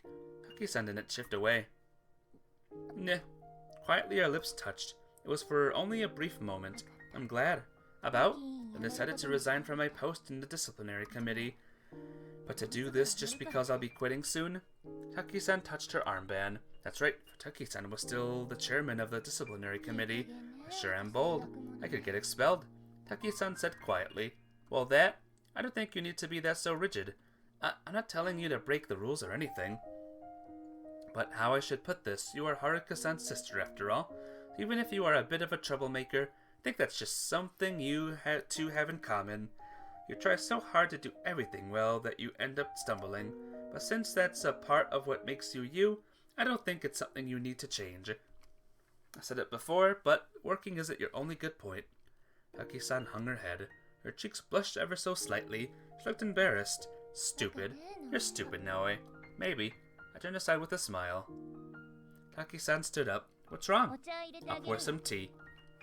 What's with that face? No, I was just a bit surprised.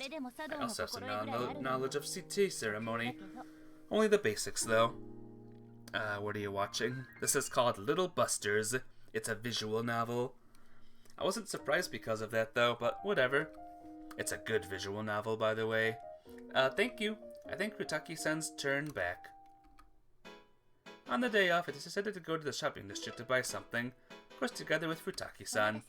Sorry for making you wait. Leaning onto the handrails at the plaza when I heard Futaki-san. Did you wait? No, I didn't wait that long. Just got here too. Overwhelmingly manga-like conversation. Futaki-san was earnestly worried though. Really? I plan to arrive exactly 10 minutes before the time we agreed on. You sure you haven't been long now, eh? No, no such thing. I see. That's fine then. Shall we? Get it off. The shopping district was the same as always. Familiar shops, the crowd, same scenery. However, it all felt a bit different. Thanks to the person now walking next to me. Futaki-san was touching her forehead locks a lot. Something wrong, Futaki-san? What? No, since you were playing with your hair, I got curious. I got nothing. There's nothing wrong. I wonder how you'd look if your hair was tied like Haruka-san. Do you think that's better? Better? What is? Futaki-san made a little disappointed face. That, huh? No, I'm not saying that style is better, or I like it or anything. I just wonder if that'll suit you or not. I don't like it since it looks kind of childish. Is that so? How about making it shorter? That's no good. Since you already have such a beautiful long hair, that'd be a waste. She lowered her face, playing with her forelocks again. Something wrong? It's nothing. By the way, we haven't decided what to do after we meet up. Do you have anything you want? There's nothing in particular. Not in particular, but I'm not bored of it. But I'm bored, so it's okay. I don't have any hobbies in the first place, so I don't know what's fun or not. Taki-san said that quickly, as if to make an excuse. Is that so? Well then, like students would do, let's have a date. It was too embarrassing that I couldn't say it.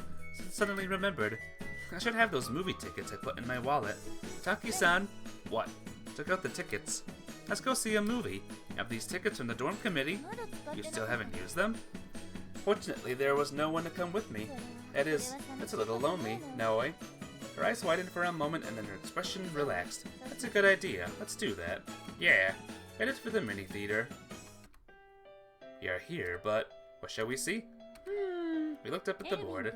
Elvin, The Cat in the Box, and Poisonous Air. Taki-san read out one of the titles. Seems to be made by an Australian director. The genre is fantasy? Just like Futaki-san had picked that movie, I think. It sounded like a foreign children's literature child. You'd rather see something else, that's fine too. This is fine. Shall we go in? We picked the show at the ticket window and went in. After the movie was over, we left the theater. That was a fable, kind of. It was a story about a boy named Elvin and his life with a cat, which didn't come out of a box, or so the boy said. Since it never left the box, we couldn't tell if there was a cat or not. Didn't take one step out of the room, huh? The plain daily life of Elvin and the cat in the box. Gotta go to sleep. I'll see you soon! Have a great rest of your day, have fun. Have a good day, Froggy Man. Get through the bad times and enjoy the good times that you're about to have. I'll see you soon, alright? Bye! The English explanation in the prologue said so. I like Futaki's hair. It's very purple and beautiful. And that's my compliment of the game. I'll see you soon. I can't go outside because there's poisonous gas, said Elvin. I can't be sure if you haven't confirmed it, spoke the cat in the box. Movie ended as he was putting his hand on the doorknob, even though he could have taken the cat with him. Why did he leave it there? Wasn't it because he asked him to? Since I can't get out of the box, you can confirm the outside by yourself. If it's you, I'm sure you will survive even if there is poison gas. Futaki-san repeated the cat's lines. Even so, I wanted him to take the cat out. What, did I say something weird? Futaki-san sighed No, you really are kind. Taki-san said that while looking slightly downcast. I'll make everyone worried if you keep that up. Are being too kind? I wonder. Maybe so. I'm a little hungry. We go get something to eat? Is there anywhere you want to go? Not in particular. Not in particular, so you decide, Naoi. Futaki-san was corrected herself as she thought the previous response was too blunt. Alright then, how about that place we went before? Works for me. Headed for the fast food restaurant we ate at before. One regular set with oolong tea, small please. What about you, Futaki-san? Regular hamburger without pickles. No tomato either, and lots of ketchup. Regular hamburger, no pickle, no tomato. Extra ketchup, is it? Extra ketchup. No tomato, extra ketchup, extra. Understood. The shopkeeper lady seemed troubled. I understand your feelings, since I thought so too. That and green tea milk. Let me confirm your order. A regular set with oolong tea, and a regular without pickle and tomato. Extra ketchup and green milk tea milk. Is that all? Are you paying together? Yes. Taki-san, can you go get us seats? Got it. Luscious Futaki-san headed toward the table and paid for us. Waited for our order, then head to the seat with the tray. How much? I showed her the receipt. She gave the money from Futaki-san. The shop wasn't really crowded. Futaki-san took off her coat and put it on the nearby chair. Noticed her uniform blouse was fully covering her skin. Seemed to be wearing a long sleeve with white shirt. Sure, her summer uniform was like this too. Let's stop thinking about that for now. Well, now that I think about it, Taki-san sat down smoothly next to me. When I recalled the last time we were here, I was hit with a surge of emotion. Why is this so sloppy? Taki-san quickly rearranged the burger. Same as always. It was a lot more heartening than last time. Alright, bon appetit. Burger! Taki-san started slowly eating the regular burger. I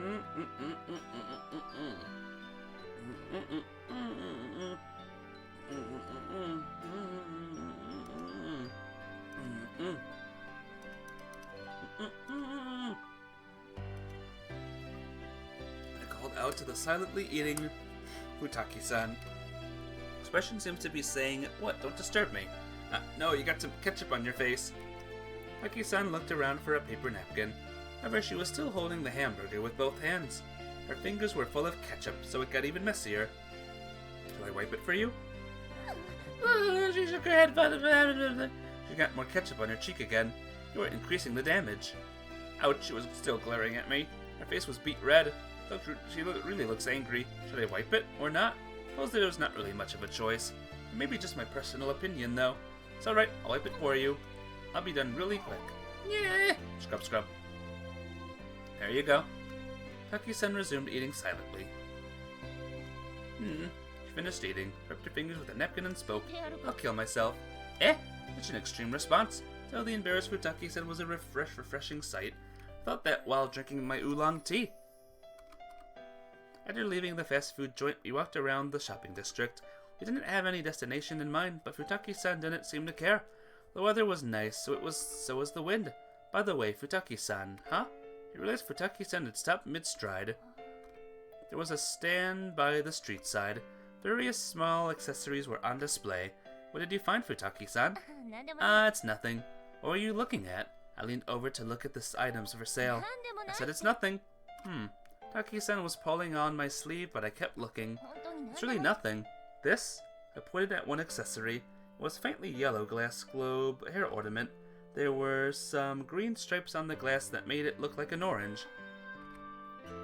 While still grabbing my coat, Futaki-san made a surprised face. Looks like I was spot on. I looked at the price. 2 for 500 yen. Excuse me, I like these, please. No, wait, why are you buying? What are you buying? She pulled on me. I ignored her and spoke to the shopkeeper. You don't have to wrap it, that's fine. I gave the shopkeeper a 500 yen coin. Thanks. I passed the hair tie to Futaki-san. Took it wordlessly.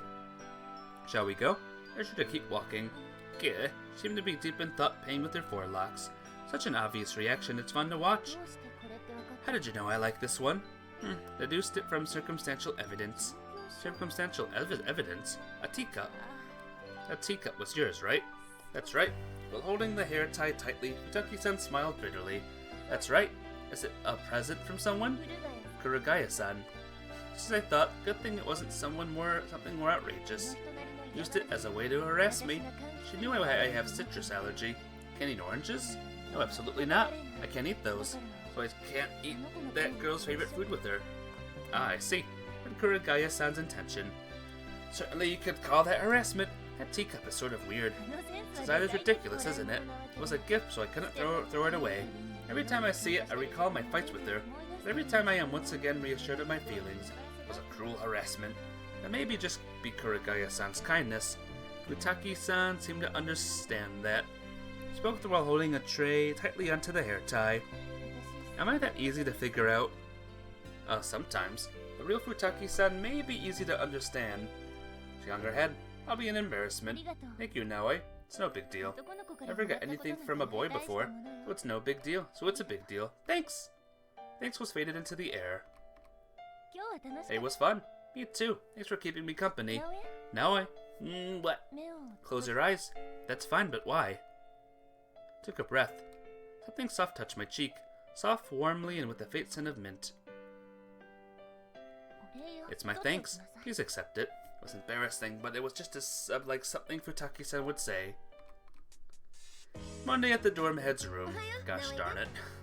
Good morning, Naoi-kun. Good morning. This is a plan scheduled for the week. Thanks. How did the interview go? It was something like Alia Ikdid Ith. Do what you can and leave the rest to fate. Morning, Futaki-san. Look forward to working with you from Wednesday on, Futaki-san. You don't have to worry about me. Just hurry up and find a job, won't you? With that, Futaki-san quickly disappeared behind the shelves in the back. Uh-oh, I thought she changed, but I wonder if it was just my imagination. She acts like that, but she worries about you, Dormhead. Naoi! Please mind what you say. Futaki-san disappeared again. Someone will get mad at me if I continue, so I'll stop. That might be for the best. Dormhead snickered. A new week was starting. Good work, Naoi. You too. It was time to change shift at the dorm head's room. If someone from the committee was free, he'd come over to help out. Most of them were familiar students, so I usually finish with regular small talk. Any problems? Nope, there's nothing. I was at the dorm head's room. The students who took the next shift were members of the school festival committee. Festival is right after summer break. I wonder how it'll be like. It's fun to just try and imagine it. Oof. The sound of dogs barking from the courtyard. Strelka? Woof! Whoa, you surprised me. Pitter-patter. Strelka was holding a bone and waving her tail. Strelka! Ah, Futaki-san. Naoi! What's wrong? Nothing, it's just... I pet Strelka. Woof woof! Were you playing with Strelka? Yes. No, I was just giving her exercise. Futaki-san looked really apologetic. What? Didn't say anything. No way, you look like you wanted to say something. She had so much free time she doesn't know what to do with it, so frolicking with the dog. Happily playing with her heart out with the dog, playing a game of catch, Futaki with the child with that kind of face. Weren't you with Kud? Let it pass. What? Futaki-san tapped the ground with a shoe. Kudravaka's having supplementary lessons. It seems that English teacher called her out. Ah, is that so? She asked me to walk Strelka for her. Wasn't playing or anything, exercising her. Woof woof! Tap tap. Strelka wagged her tail merrily. Might as well play with her too. Oh, you mind? I'm not playing, I'm just giving her some exercise. Okay, won't you please pass that bone? Woof! Thanks, here you go. Swoosh! Through the bone. Strelka shot off like an arrow and caught the bone. Grrr! And carried it back between her teeth. You're fast. Hey, what are you doing ignoring me? Just making her exercise. Naoi? Yes, listen here. Rubbing her hands on her hips, Futaki-san puffed. Are you trying to pick a fight? Are you up for one? You have some nerve. The one who can't catch the bone Strelka throws, loses. How about that? Got it, Strelka? Woof! Please throw this. Let's do this. Woof woof! Grrr! Strelka tossed her head. Aiming at the thrown bone, I sprinted off. Haha, I was tired from running. In the end, it was a draw. We couldn't settle the match. You are sloppy, Naoi. Futaki-san didn't even lose her breath. Did Strelka give you a handicap, Futaki-san? No, she didn't. Did you, Strelka? Gurururu? She's saying you're wrong. Really? Really, if you are a man, you need to be more. Futaki-san? Futaki-san frowned, glancing at her foot with a pained look. You strained something? I'm fine. Excuse me. He stooped over and touched Futaki-san's right ankle. Here? A little below. Here? Doesn't seem to be swelling, but we should go and get a compressor from the infirmary. Maybe you ran too much. Futaki-san hung her head quietly. Let's go. I'm fine. Probably right, but let's get it checked just in case. Head to the school infirmary. This is going on a little bit long, guys, for my taste. A little bit too long. The teacher in charge wasn't there. She won't be here at this hour. No one here, huh? Taki-san turned back, sounded lonely, so I cast an inquiring look at her, but found her making the unusual expression. The tips of her lips slightly curved. It was a face without any tension. Is that so? I think she's at the dorm's counseling room. Sorry, I know this is lame, but I want to see something real quick. I'm gonna save on this one. Then I'm going to load the other one, just because I want to see something. I can't answer. My thoughts raced. It was originally one of Kyosuke's missions. After helping her out for a long time, I got to know Futaki-san's honest face. Got involved with Haruka-san after that too. For some reason, I recalled Haruka-san's expression. Personality as it is, but finding stuff like Oni-chan, please don't hate her. I don't know why, but Haruka-san's face rose to my mind. Somewhere in my heart there was a perplexed feeling. Somehow it felt sad. You sure are kind-hearted. Taki-san's lip twitched. The smile was as lonely as it was fleeting. I'm glad. It was something other than, like, sympathy, or... Is that the reason was something other than that? What if he really hated you now, eh? That's right. That'd be bad for those girls, too. Sorry for asking you such a question. Please forget that. Taki-san stood up. What's wrong? I'll pour some tea. What's wrong with that face? After school the day after, we to the dorm head, so we finished preparing the documents for Futaki-san's successor. Excuse me. Futaki-san exited the student council room. Returned to the armband together with the necessary documents. How do you feel without that armband? My arm's lighter. Taki-san seemed to be smiling as she said that. That is that. Let's get to the dorm's committee work done. Alright. Into the dorm head's room. The atmosphere here is different from that of the student council room. It's because there's a fewer people here. While thinking that, we sorted the documents given to us by the dorm head. She helped us out the other day, so we have to at least do our part best on these tasks. Speaking of that, the school's trip details will be announced soon, no? Is that time already? Taki-san worked quietly, not chiming into our conversation. Familiar scenery, just one slightly different thing on the table. English muffins. You break one in half, put the fillings in, and eat it. Toppings are mixed hamburger patties, fried chicken with mayonnaise, and egg and potato salad. Of course Futaki-san made them. It was a light snack to be enjoyed during work. It's usually this time of the year, yes. The dorm head wiped her fingers after eating an English muffin stuffed with cream croquettes. The clubs and committees must have been pretty busy too. It's the school trip as a change to be free from the upperclassmen. There are various plans in motion. Each club is probably has their own tradition. Committee next door seem to be having late meetings too. Disciplinary committee and the sports club, including the kendo club, seem to be doing alright. They're fine even without one person missing. Taki-san seemed to be having complex feelings, though. Doesn't the dorm committee have that sort of thing, too? Picked up a slice of fried chicken. It was plainly seasoned. Dipped it in mayonnaise and ate it. Taki-san glanced at me, lifting her eyebrow. You have bad manners now, eh? My eyes were totally saying that. Sorry. Apologized with my eyes and picked up another one. Ha, Futaki-san breathed out. Seemed like to let my manners pass. That's none. We are too busy. Must be tough. What's left is taking a successor dorm.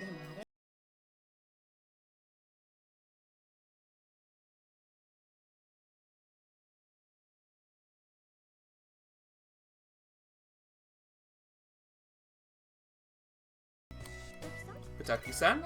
What is it? No, it's nothing. Dorm head hesitated. I realized the reason. Is that so? Futaki-san had stopped moving her hands at some point and was looking at us.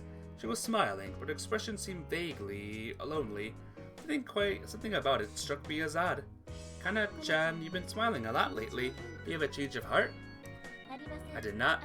And please don't call me Kana-chan. Smile disappeared in the blink of an eye.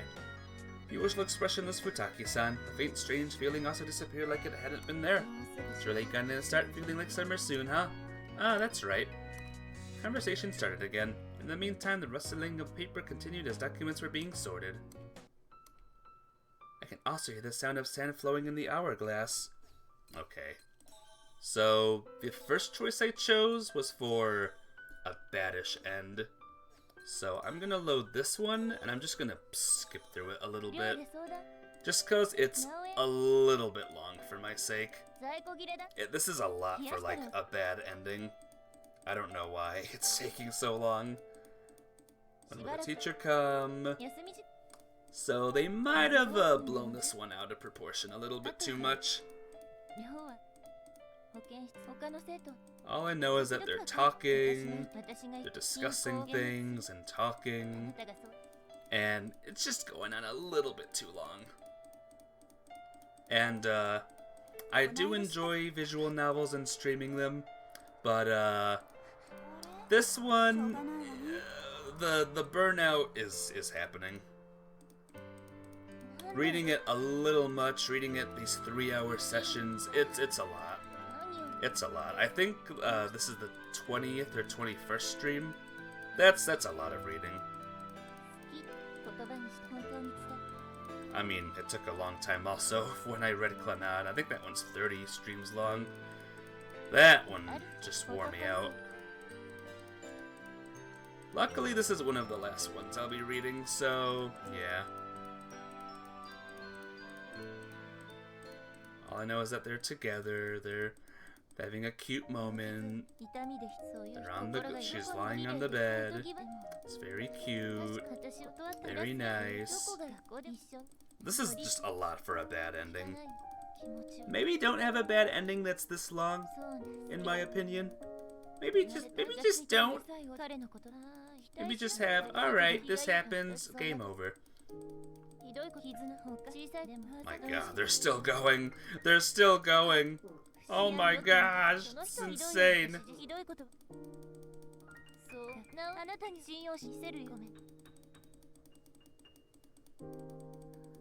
Sorry guys, I know, it's a lot. Kanata.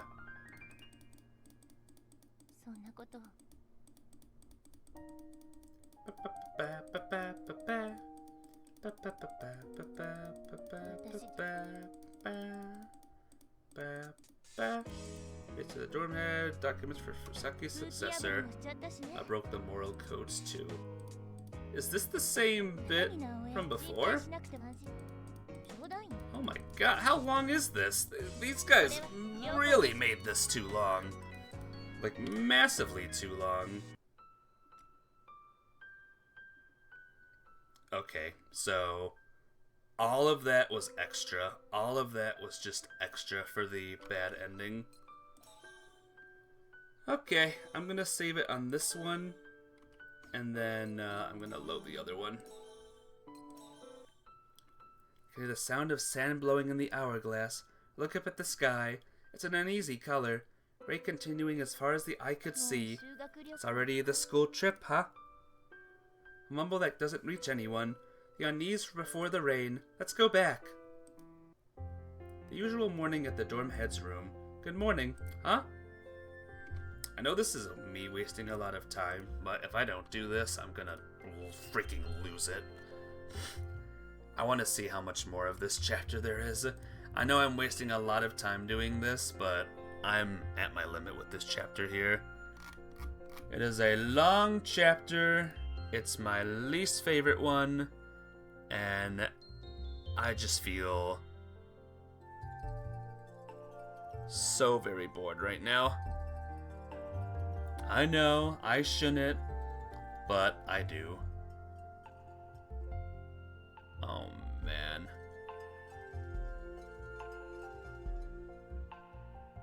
Give me a second, guys. I think, maybe. Okay, I think it's almost done, but Jesus.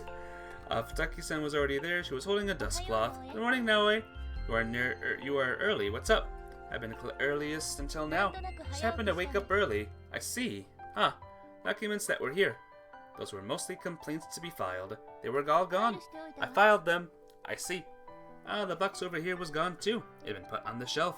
The broken boards that had been collected too had been toted into the garbage cans. The chairs and the table in the middle of the room were also wiped clean. Why the sudden cleaning?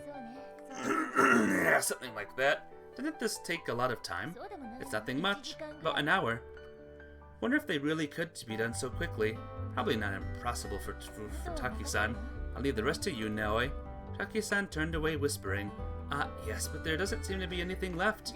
See you. Goodbye. She left. She was gone before I could stop her. Riki-kun, brand new? Is that what she said? bran bread today. It's been a while. That's right, Ricky always eats at the dorm head's place.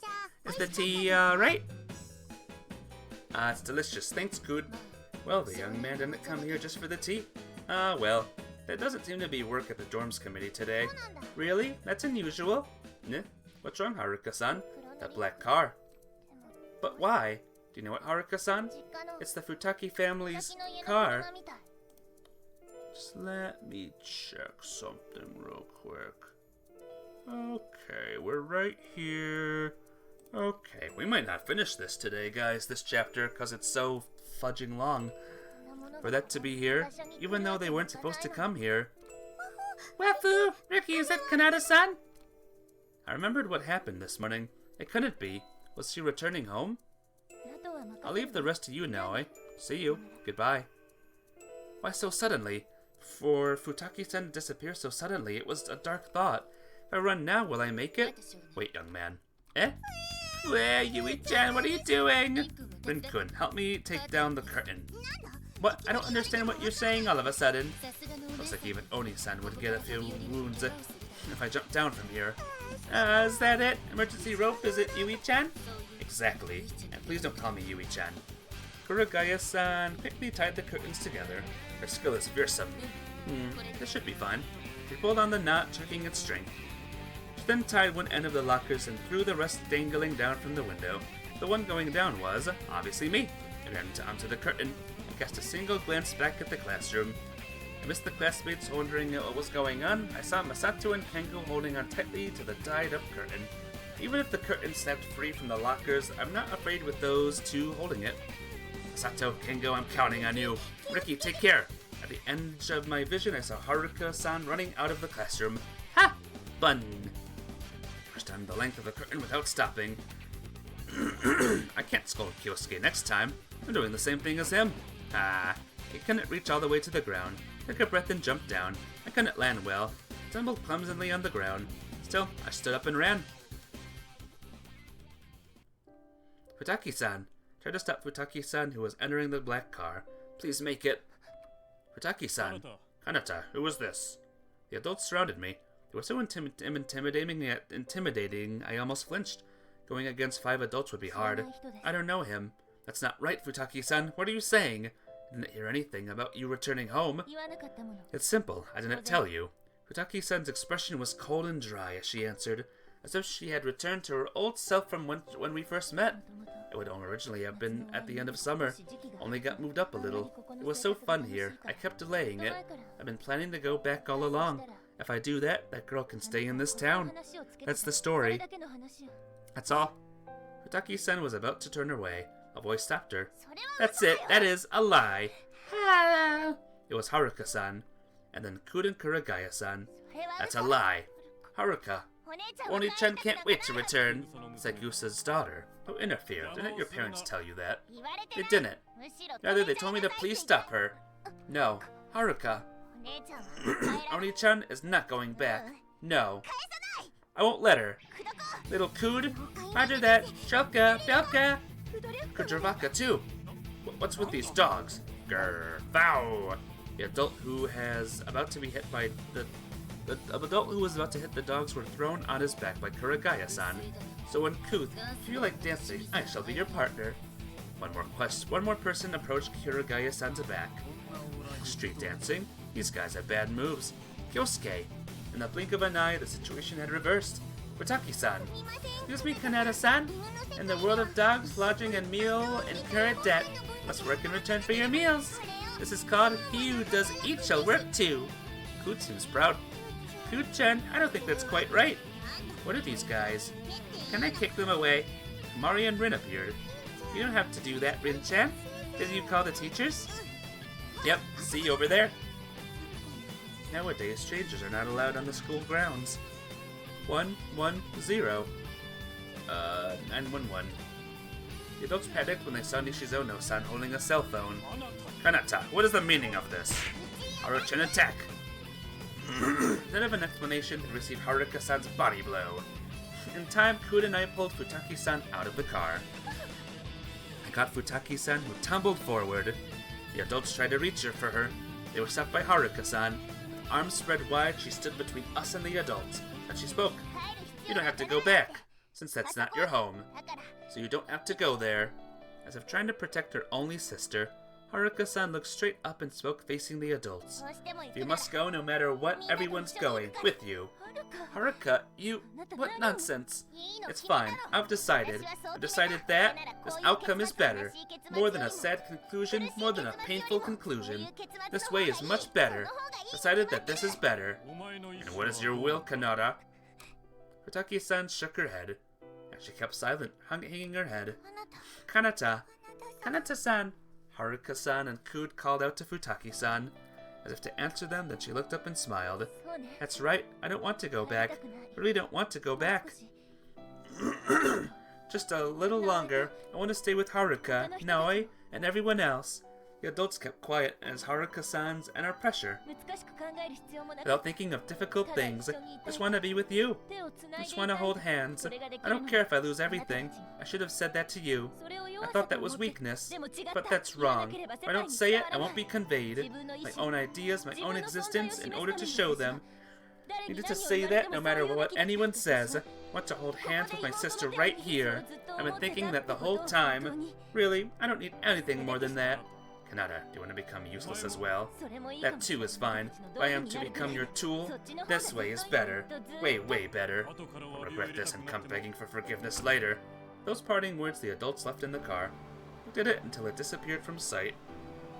Alright, how much longer? I know I keep checking. I'm so freaking sick of this chapter. It's so freaking long, guys. I'm trying. Together with everyone, we returned to the classroom. It became quite the commotion. Teachers were shocked too. It's not all that different from the usual ruckus. Behind everyone, Futaki-san, walking together with Haruka-san, spoke with a sigh. Really, it became such a mess, as if waking up from a dream and returning to reality. I thought it was hopeless, that I don't have a future, that I was simply existing, doing what had been expected and decided, that I was simply existing. When the summer came to an end, Futaki-san would leave Haruka-san and her parents, and she would forever become a bird in a cage. She was supposed to keep living as a doll without a will of her own. Futaki-san whispered. So I threw away a lot of things, I can throw myself away too. So I did not have that from the beginning. It's better if I'm not there in the first place. Just like that. If I wish for it myself, will it come true? Such a wish should not be granted even if you made it, Oni-san. And you won't throw yourself away. Then if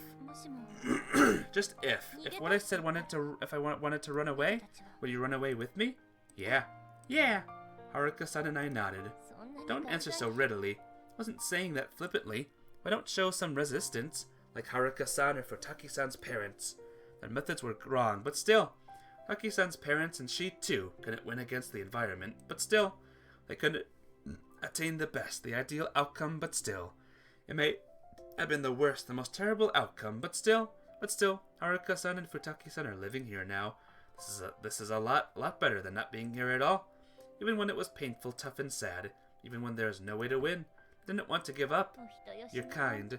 Really, you're too kind. And will you promise me, at the end of summer, let's run away together? Can you say that in front of me? I promise for my sake. Can you keep that? Yeah, I promise. I nodded again. I promise. As I said that, Futaki-san stopped. Yeah, she smiled. It was a very natural smile. Thank you, Naoi. Thank you, Haruka. Thank you, everyone. I'm glad that Futaki-san is able to truly smile. Her smile is what I have been wishing for. That's what I thought.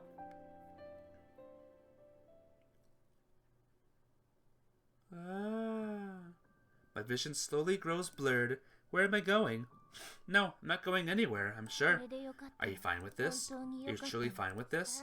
Well, I'm not really sure. Is it for the best, or will it make things worse? At first, I watched from the sidelines, but I heard voices inviting me, so I found my way. To times that were full of fun, almost like a dream. It's okay to keep it going, you know. But, well, I kind of wish for it to come to an end. For the first time, I want to put an end to this. If you say we should end it, then let's end it. There was a blinding white. Oni-chan was standing in front of me. At first, I wished to keep going. I had found the place for me, but I just wanted things to continue as they were. That's all. But what I really wished for, meant to be able to make it with you, Oni-chan. Neither trusting nor being able nor being trusted by anyone. I hated that. Every day, you know, it was fun. Hey Riffle, how you doing? Welcome to the stream. I hope you're doing well. Interesting, and noisy, warm and kind, and tough, painful and sad. So, I really liked it. The vision is growing white, becoming hazy. That's why we should return it. That's right. This isn't mine. It's everyone's. I can't keep it all for myself, so Haru-chan will throw it away. The smell of the gloves and the dust on the ground, the evening lights too. The warmth of the person I like, the kindness of my friends, everything. Received so much I couldn't hold it at all. I don't need any of it anymore. The two of us wish for this to keep going forever. There's nothing but despair left when it all comes to an end. I hate to keep going, but it has to change. By giving up my wish, something will probably change, even if it's something small. Wherever this ultimately leads, I won't be here to see it. Will not stay. Those fun, interesting dear days, if I can't move on unless they come to an end. There, I'll put an end to it. Didn't tell anyone that I had made up my mind. Desire to continue being a desire to stop. I was never one to just go with the flow. For no reason at a whim, I decided I wanted to move on. So I made this decision for myself. I wasn't sad. So please, wasn't painful. Will let go of what I want, what I hope for, what I wish for. Wasn't tough. Riki-kun. Still, why was I crying? I felt a hand on top of mine. Silly. Really are silly. Oni-chan was holding my hand, just like when we were really young. This has been there has only been just the two of us here. Perhaps because of that, I only knew that I was truly here because of that warmth. Otherwise, I wouldn't be able to tell her here from the outside world. But I had grown up before that wish was ever fulfilled. Even though someone taking my hand would have been enough. Even though just holding hands would have been enough. That simple wish too was starting to fade. Wish made when everything was fading. This cruel world in which that wish itself would disappear. Things that weren't there disappear. The only things that remain are those that were there in the first place.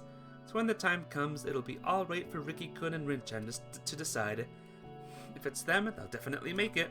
To interfere with that, they would have been too much. If you meet me again, what will you do? I'll apologize again, and then I'll think about it when the time comes. Even though it may not, I believe it will. I have no proof, but I'm sure perhaps maybe. You are silly. Really silly. All too difficult for me to understand. So bye-bye, Oni-chan. Yeah, see you later, Haruka. Our hands separate. I let go of that hand which I thought would I never hold again. Do your best, everyone. It's an encouragement that shouldn't reach anyone. With all my strength, just simply shouting, I slowly opened my eyes. The blinding white I see gives me a sense of deja vu for an instant. Where am I? Collecting my thoughts, I weakly turned my head. I'm sleeping on a bed. My arms are wrapped in bandages. Next to them is a familiar hair tie. And the hair is the same color as mine. With the blanket about to fall over, I can hear the sleeping breaths of the person watching over me. The person is holding the sheets tightly, in a grip so powerful that her hands are turned pale. Words don't come. Nothing comes to mind. Memory is very hazy. There's something that I want to put into words, but nothing that I want to talk about.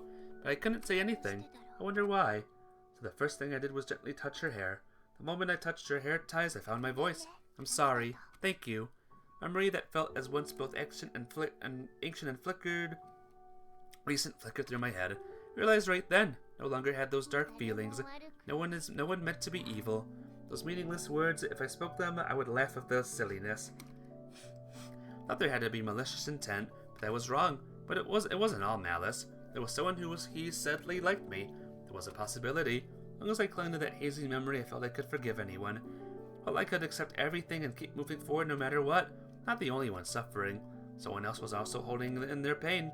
Decided to forgive. Me, someone other than me, and everyone else, and everything else. That's the only thing I learned. Can I call what I've gained here strength? With this fragment of memory, no matter what happens. Despair because I face evil. It's alright to be myself. I won't despair over not replacing someone else. Won't blame anyone. Won't make anyone out to be evil. I had to believe in a world where no one acts with malice. Oh my god, just wrap it up already, for flip's sake. It'd be a waste to spend your entire life looking down. If you face and look forward. Someday the person you like, everyone will need you, so try your best. Close my eyes. What should I do from now on? Slowly I think. A final check. There's a hotel in the shopping district. Might be a higher class than the one the station front hotel. At that hotel, Futaki-san's school life will end, and so it's planned. At our last meeting in the market square. Everyone look.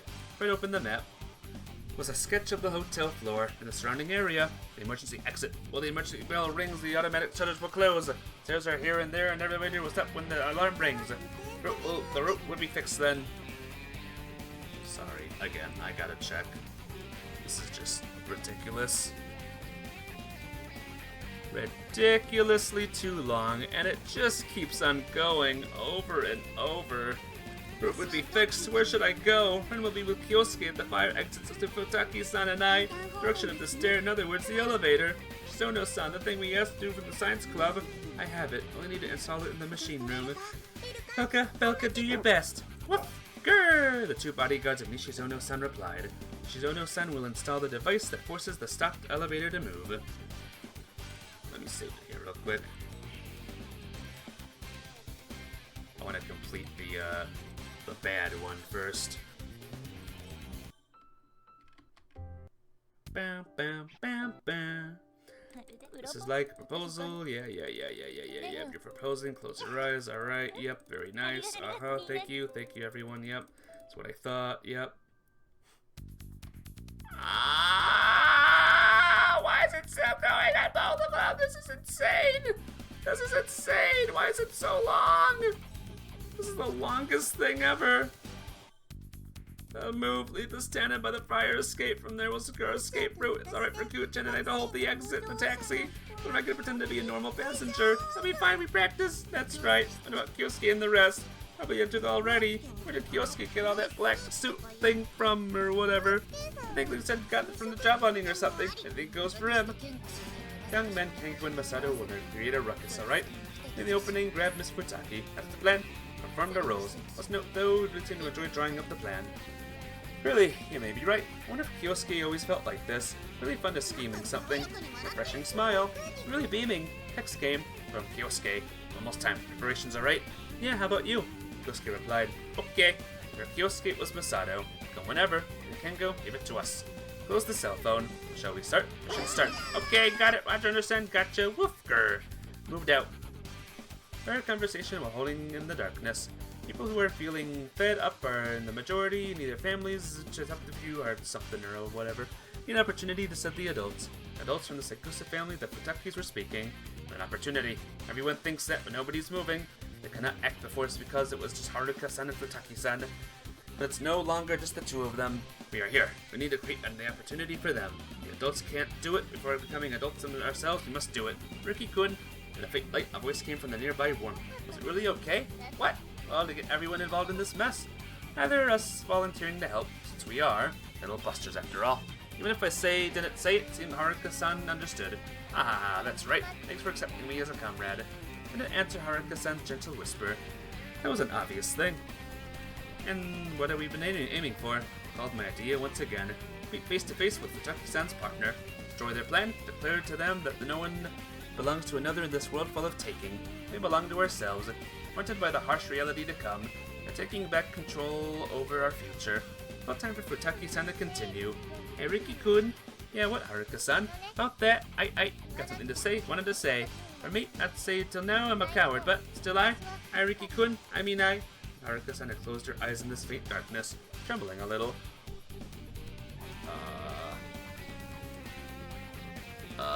Kissed her apparently. Probably put her lips together. Yeah, Haruka-san, open her eyes widely. Nip. Riki-kun. We'll continue later, Haruka-san. Yeah, thank you. Yeah, gently passed her cheek where the cell phone vibrated. It's time. Taki-san entered. Let's go, Haruka-san. Yeah, Haruka-san stood up. Oni-chan! Bryce's question came from Taki-san's dejected face. That moment, boom, boom, fireworks went off in all directions. Young man, Kuragaya-san lightly leaped over the sofa and threw several cylinders, spilling smoke.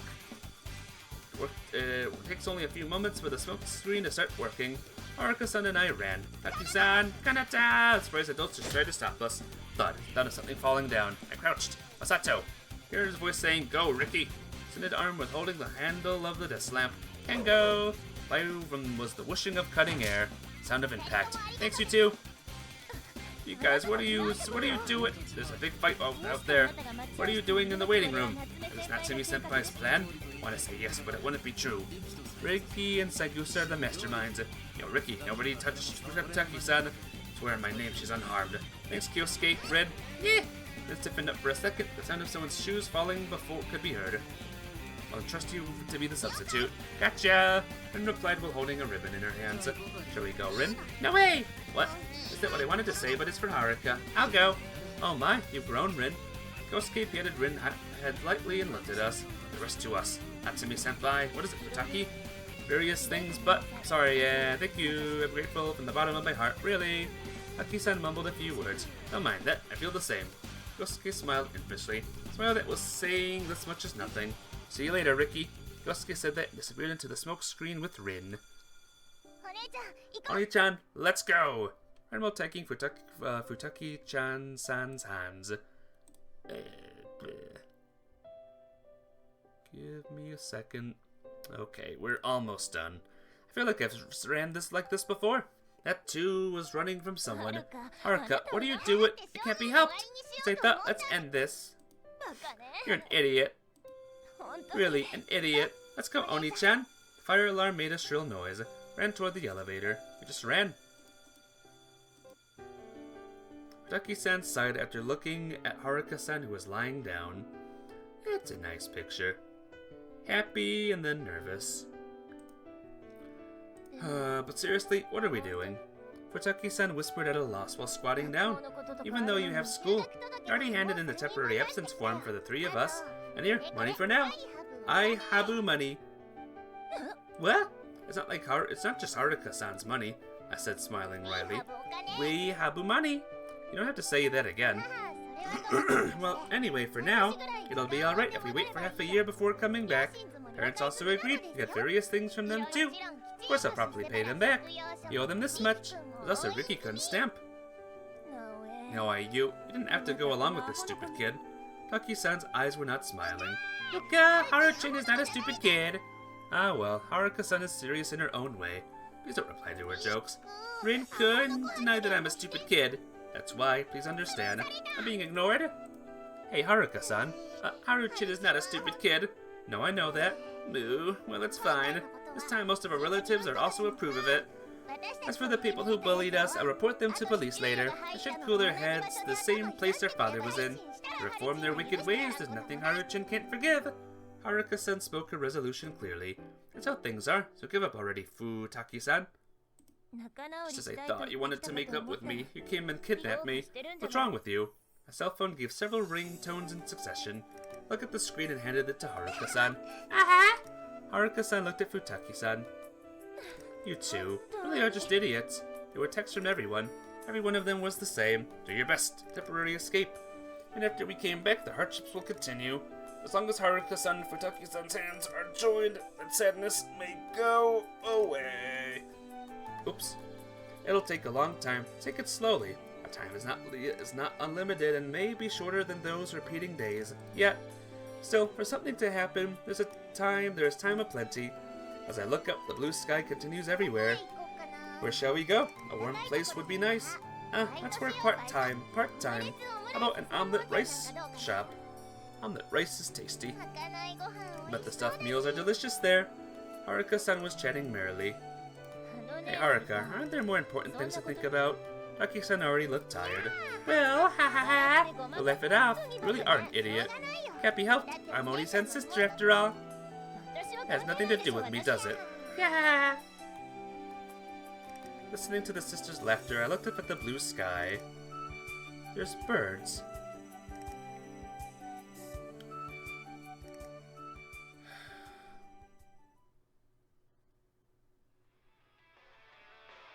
Okay, that's the end of that. Jesus Christmas. They could have cut like 3 hours from that plot line.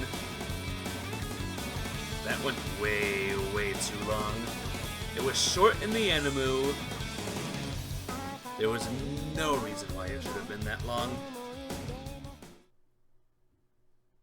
That's how fed up I am with the...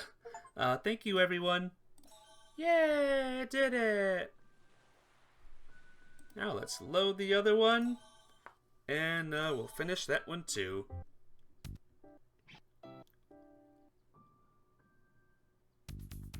The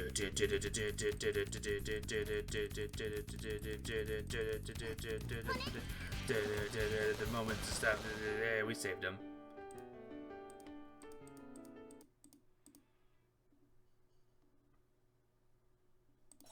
Yay. That's the bad ending. Okay. On to the next story. Well, at least start the next story.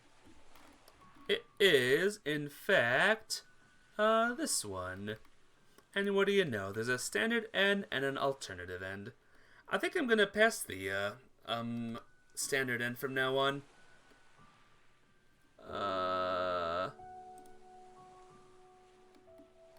Okay. Don't lend it out is the first one. Start! New game! Kyosuke's back again! Oh my gosh! Why is he always out? Or why is he always back, rather? Call out to her.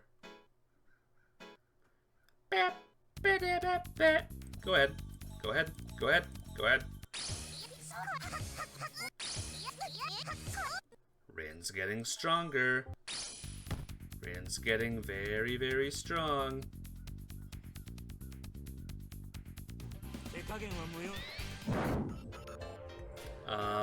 Let's see. This is Don't Lend It Out. Don't do it. Don't lend it out.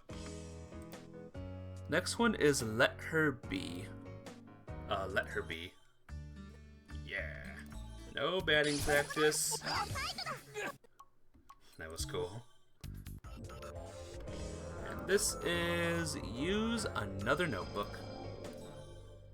No problem. The next option is Don't Get Involved Too Much, so I'm gonna hurry forward.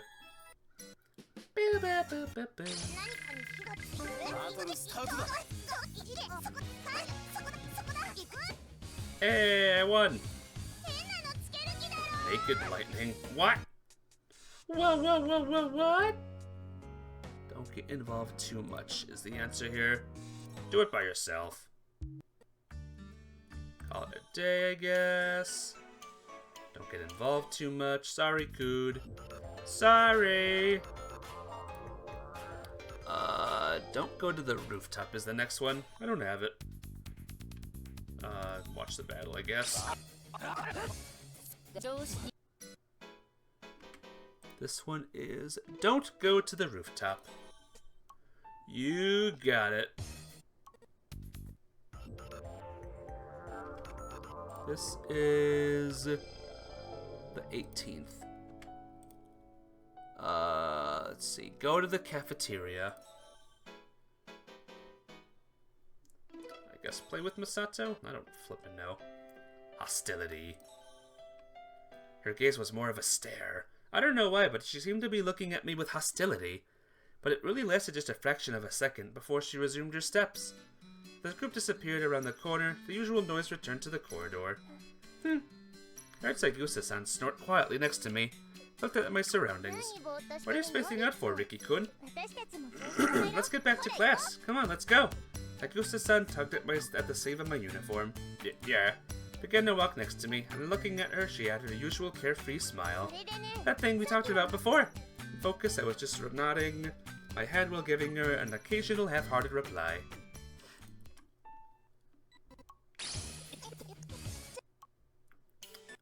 Again, I don't know how she won, but she won somehow. On the 21st, I play with Misato. Aww. Oh my gosh. To think that even Kengo willing a Shinai would lose. It's beyond all expectations. Did somebody just call for muscles? Nope, nobody did. Call them. That's a real brawny guy right beside you. Do whatever you want. Yeah, no need for words. I'll bring it down for sure. Don't forget the backup mic from Kengo. Okay, be sure to watch my battle closely. Sato headed for the darkened school, and his place Kengo returned. What a disgrace. There, you did your best, okay? There's a cup of jelly, so cheer up. Whoa. Being consoled by Rin, he was on the verge of tears. Alright, Masato's battle is starting.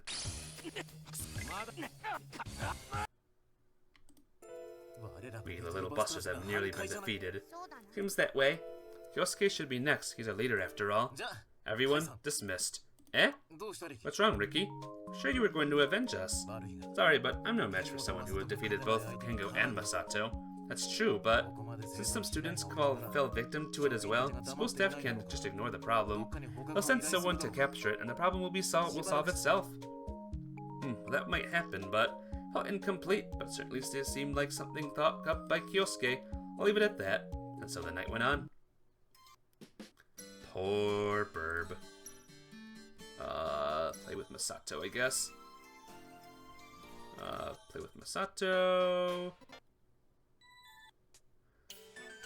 I think the next day...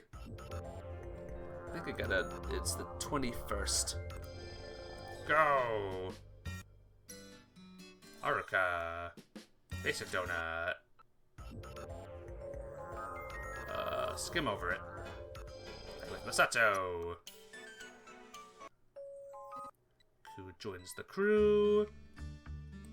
Let's see. The next day is the 22nd. Call it a day. Rin. 22nd is here. Go to the backyard is next. That thing came out! Let's see. Go to the backyard still. Go to the backyard. Next is get something to drink. There we go. His arm's broken. Excellent. I mean, that's terrible. That's bad. Get dressed up as a girl.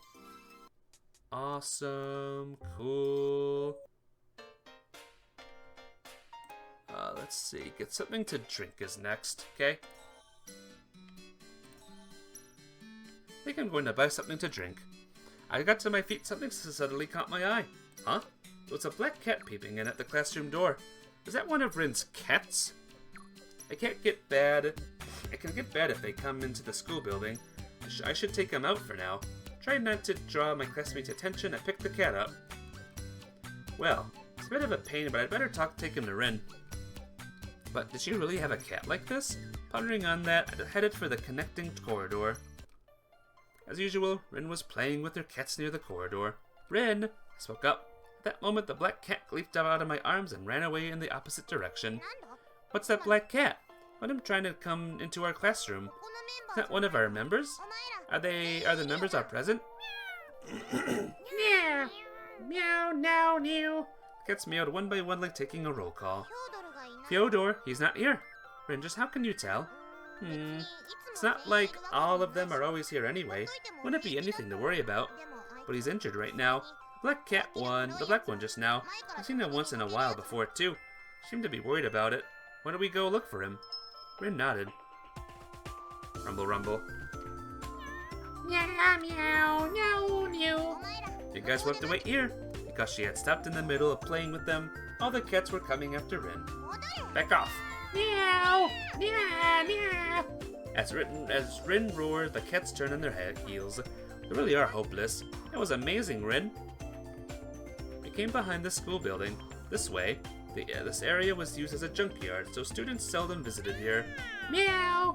You heard a cat cry. Oh, it's you again. Following that, we heard a girl's voice. Sounds like someone's here. We headed over. Oh, huh? Samishigena Sazanami? My name is Sasami Sasagawa. How could you mistake it like that? Why are you here? That is nothing you need to know. Yeah. Fyodor? She didn't seem to understand what was going on. Where's that black cat? I looked around and found him peeking at us from the shadow of the building. He must have gone hiding because you people were so noisy. That sounds likely. I got it! A voice came from behind. Komori-san was running toward us. Fue, Riki-kun and Rin-chan? Komori-san? The sudden appearance of Komori-san seemed to have made Rin even more befuddled. I will excuse myself now. Fue? Komori-san too didn't seem to understand what was going on. I apologize. I have told the other members not to do it again. What are you talking about? But nothing whatsoever. Rin Natsumi, I shall settle it with you soon. She dashed away, and that black cat followed after her. What the hell was that? The other members, she said, must have been talking about what happened the other day. Probably she had referred to the events on the field. That black cat never took to me at all. Why did he go after her? Ah, so that was what you were worrying about. Sasasagawa-san seemed to be of no consequence to her. So what brought you here, Komari-san? Well... Sorry, but I can't tell anyone. Seemed to be some circumstances. Fyodor.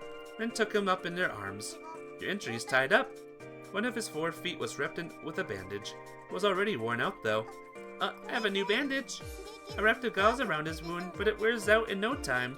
His injury isn't so serious, but it could get bad if it got infected. Oh, I see. I was wondering who it was that took care of his injury. Thank you for taking care of him. Rin bowed her head. You're welcome. Kamari-san too bowed her head, and then applied a new bandage to his injury. Cats are quick to recover. Okay, that's it. Aren't you glad, Fyodor? Yeah. Well, we have to go now, or else we'll be late for class. Ah, that's true. We took Fyodor to the courtyard and returned to the classroom. Alright, time to practice. Let's go, Ricky. Ah! Look at him with those eyes. Clean up the room. Are there any more? No, it doesn't look like it. I think we're good. So, we'll talk to her, I guess. Watch. I just had to watch the situation for a while longer. Bit of voice of Kengo's plate. Kamari-san's refilling. Pick up. Refill. Pick up. Refill. Blink of an eye. Cut the pieces halved. I got it. Sausage and bottle in hand. Kengo, pass me the sauce, please. Yeah. He granted the bottle in the meantime. Slapped the Kengo's cutlet and jabbed it into his mouth. Panicking, Kamari-san spit the rest of her cutlet over Kengo's plate, tried to cut the piece on the edge of the plate. Dinner looked a little weird now. Well, whatever. Oh, you're a fast eater, Kamari. Yeah! Started nibbling on some sauce-covered shredded cabbage. Whoa. Kengo's plate filled with cutlet again. Haven't had any sauce. Pass it back. Beer. Alright, this is just nonsense. This is blah blah blah kind of thing. Oh, don't mind the idiots. Don't mind them. There's a cutlet battle going on here. It's very, very silly.